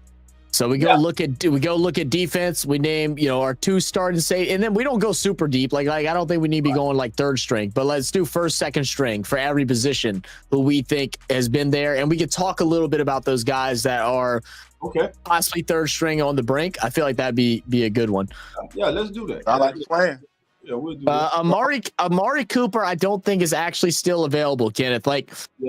He hasn't signed officially. I don't think he has officially signed, has he? I thought he officially signed. Let me check. I don't think he's officially signed, but I think everything is looking like he is going to sign. They're looking for another receiver, especially with Justin Jefferson with the hamstring issue, and then what's his damn name? Addison with the that has the 3-game suspension. So right now, Amari Cooper is still a free agent, but there's no confirmation of a deal, but it seems like I don't know why he hasn't signed on the dotted line yet, but it seems like he'll be in Minnesota. I would take Gabe Davis before Amari Cooper, but here's the thing. Oh, tell me why, because I disagree. Yeah. What are you going to get? I already got veteran receivers that can do what Amari Cooper can do at this stage of his career. He's not a game changer anymore. Did you see him below last year? He was with the MVP, and he disappeared. Where was he? So but he came into it. So to be fair to him, he came into it so late, and Josh Allen gets a rapport with these wide receivers. It doesn't matter who it is, and I feel like he started the season with Buffalo. No, I don't think he didn't. Did he? I don't think he did, bro. He got picked up. He got picked up near the end. I don't think so. No, he got picked up near the end. No. I'll look at the stats right now. He came in. I'm trying to go to overview and like look at it. Hold on, give me a second while I'm trying to find it. The reason I say Gabe Davis, he's the big physical receiver you're looking for, and he's younger. Game log. Okay. 2024. He came. Babe. Oh, maybe you're right. He did that whole season. I didn't think he was there. Never mind. I'm sorry. I'm big time mistaken. That's my fault. Well, I was looking at this other receiver. He left because he wanted to leave. Kenny, that's the thing. MVS wasn't nothing. That's a no-brainer, bro. He said Sage was calling. He didn't want to come. Yeah. Noah Fant really didn't have any interest in signing him. He just trying to build up for himself. I'm sorry, Jerry. You tried. So actually, Jerry, go ahead because you tried. You tried to say like 2 things. No, we interrupted you twice. Go ahead. Oh no. You go. Y'all good. Go ahead. We good. We'll get back to that in a second. Go ahead. No. What I was saying, I was looking at this receiver Trace, shout out to Trace.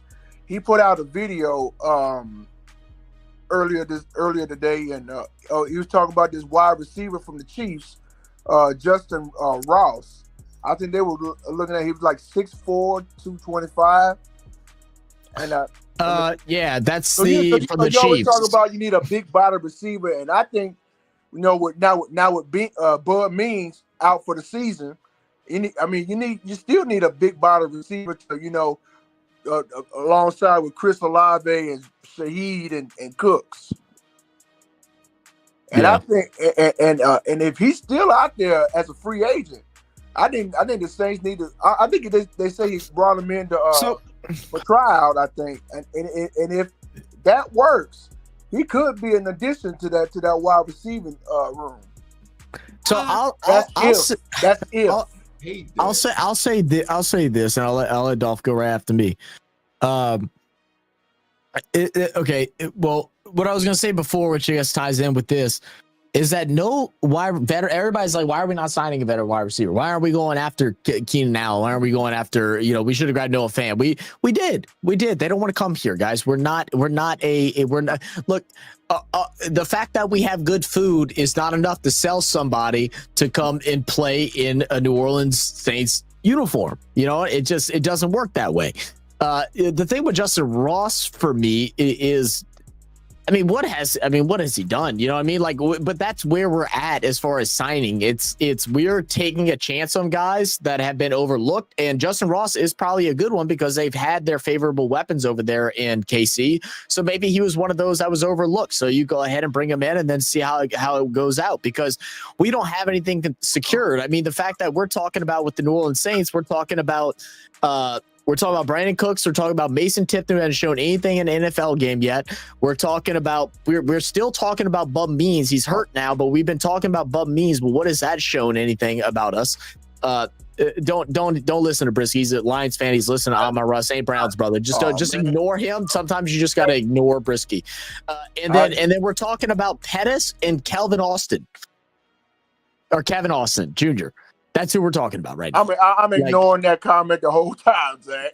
Yeah. He's just trolling. He's just trolling. I know. But yeah, like Justin Ross, I wouldn't mind having Gabe Davis either. He gives you a little something. I didn't really see much out of him from Buffalo outside a couple deep passes where it was like he would have a couple deep passes every 3 weeks that would make him look like a star.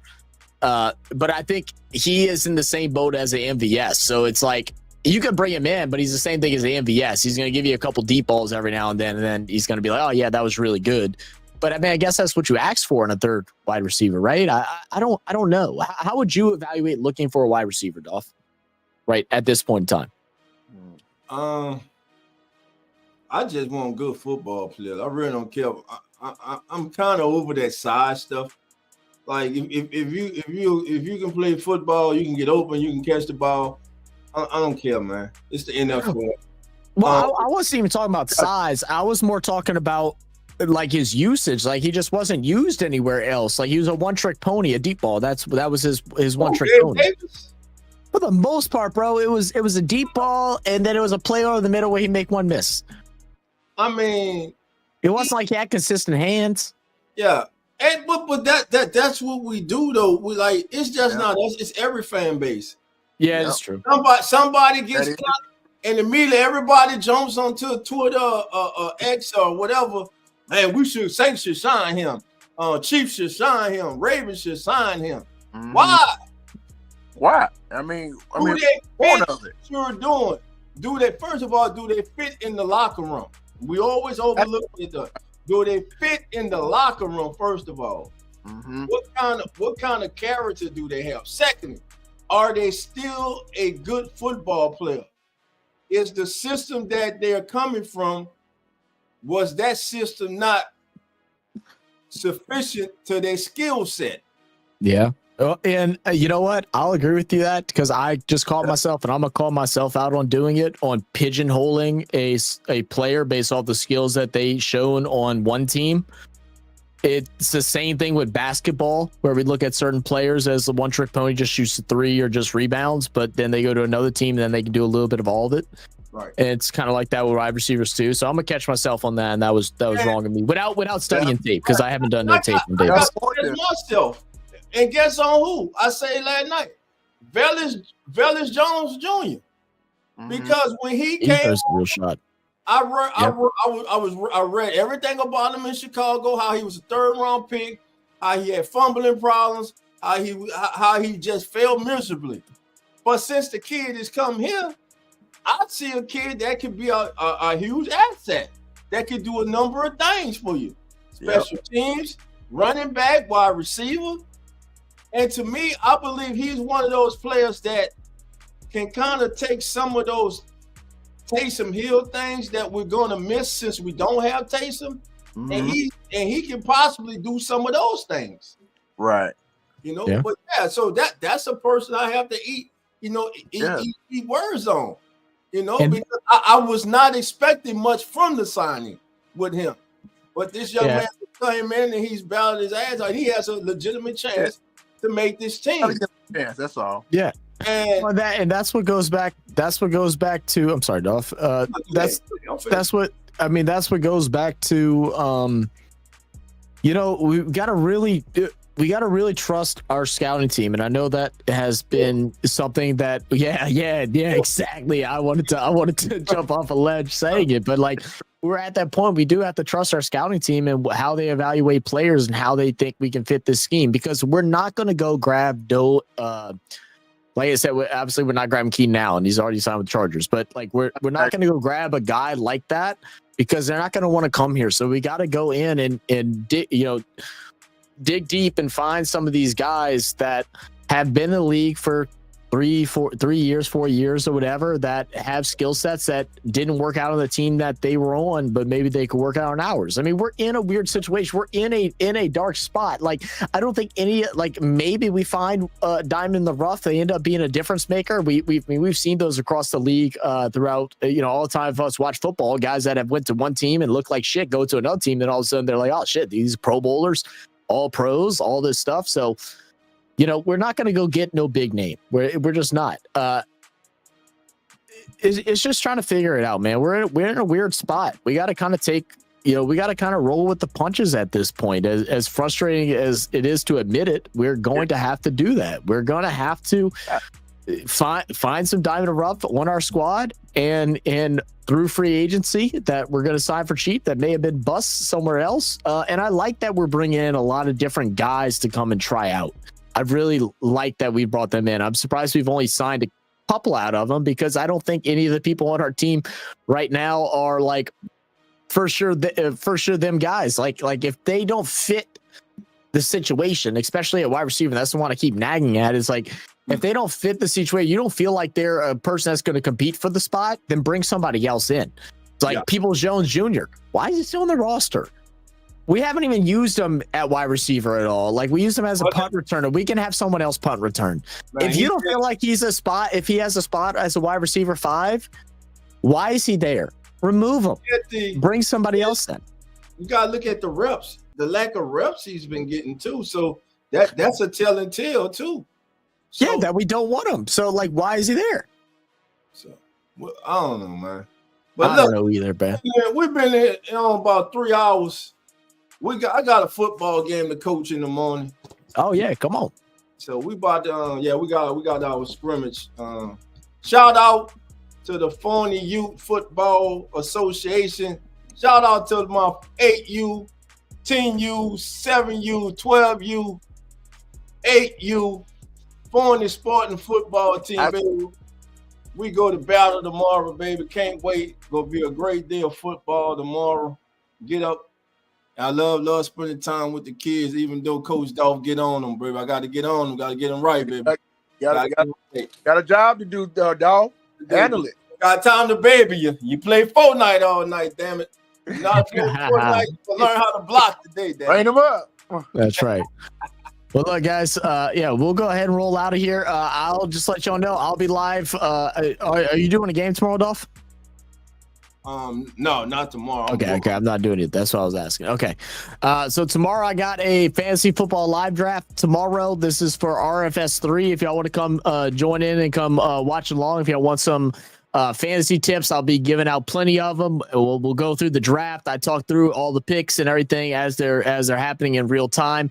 We also have a really cool thing that we're going to be doing this year. It's a very new thing. It's called Super Coach. It's a Australian-based fantasy sports program, but it's free to enter, but you can actually win money if you win first place in the week.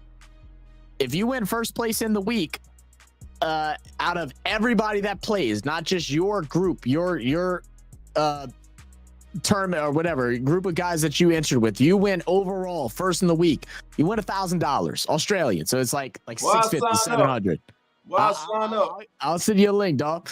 And then if you win the whole entire thing, first overall, you get 10 bags Australian. So it's very cool. I'm gonna do some type of stream on this in upcoming weeks, but I'll be showing that off tomorrow a little bit during the draft. But we're gonna have a fun live draft tomorrow, so make sure y'all come swing by and join us for it. And we're gonna have some fun leading up to that. I also will have some edit videos on RFS Saints, hopefully coming tomorrow or before the Saints game on Sunday. And then obviously me and Dolph are gonna be back on Sunday to evaluate this Saints game. And we're gonna have some fun. We're gonna do some commentating, but we're gonna be evaluating every position. So y'all don't want to miss this. Definitely. I'm gonna be cutting a lot of players Sunday. Cut them. Get their Bob ass will be going. one of them. He's gonna be one of them. Yeah, you're right.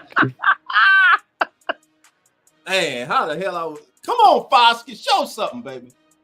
Go get Whatever, two shut up. sacks. Cause you be on them, but you been on them, dog.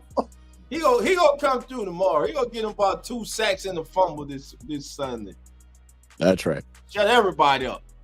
There you go, though. I told him, prove me right. I'm gonna talk shit about you until you prove me right. All right, family. Look, we're about to get on out of here. Again, thank you all for joining us for this special edition of Come On NFL Preseason Football. Chiefs taking on the Seahawks. Final score was 33-16. We want to thank all our special guests that came on tonight. T. Dirty, Megan, Jerry. Thank each and every single one of you. We totally appreciate you. And if you haven't subscribed to Come On In Sports Network, what the hell you waiting for, baby? Go ahead, subscribe. Come on in, join the family. You won't be disappointed. We have a great lineup over here, great shows, great hosts, great content, and it is home to the #1 pregame show on all the social media as the NFL turns, baby. We will be with you from week 1, the first Sunday to the last Sunday of the season, baby. Is none other like us, baby, and we're growing over here. Again, thank each and every single one of you. Have a great weekend. Don't forget, Zach will be live tomorrow with his fantasy football draft, giving out his expert opinion about who. That's right. Draft. Take Rashid. You want to listen? You better. If you want to win, you better listen. Oh, okay. All right. Never mind. Don't listen, though. Right, don't listen, though. I'll listen to my crazy ass because I had no idea. Now look, Zach also is supposed to be setting up a fantasy football. Oh, I forgot about that. Oh, okay, yeah, I need to do that. Remind me tomorrow, bro. Text me tomorrow so I can do it because I need to text everybody. Okay, yeah. I'll text you tomorrow. But listen, family, y'all have a good night. Take care, and remember, family, the doors are not open. So come on in. Cheers. Have a good night, family. The cover is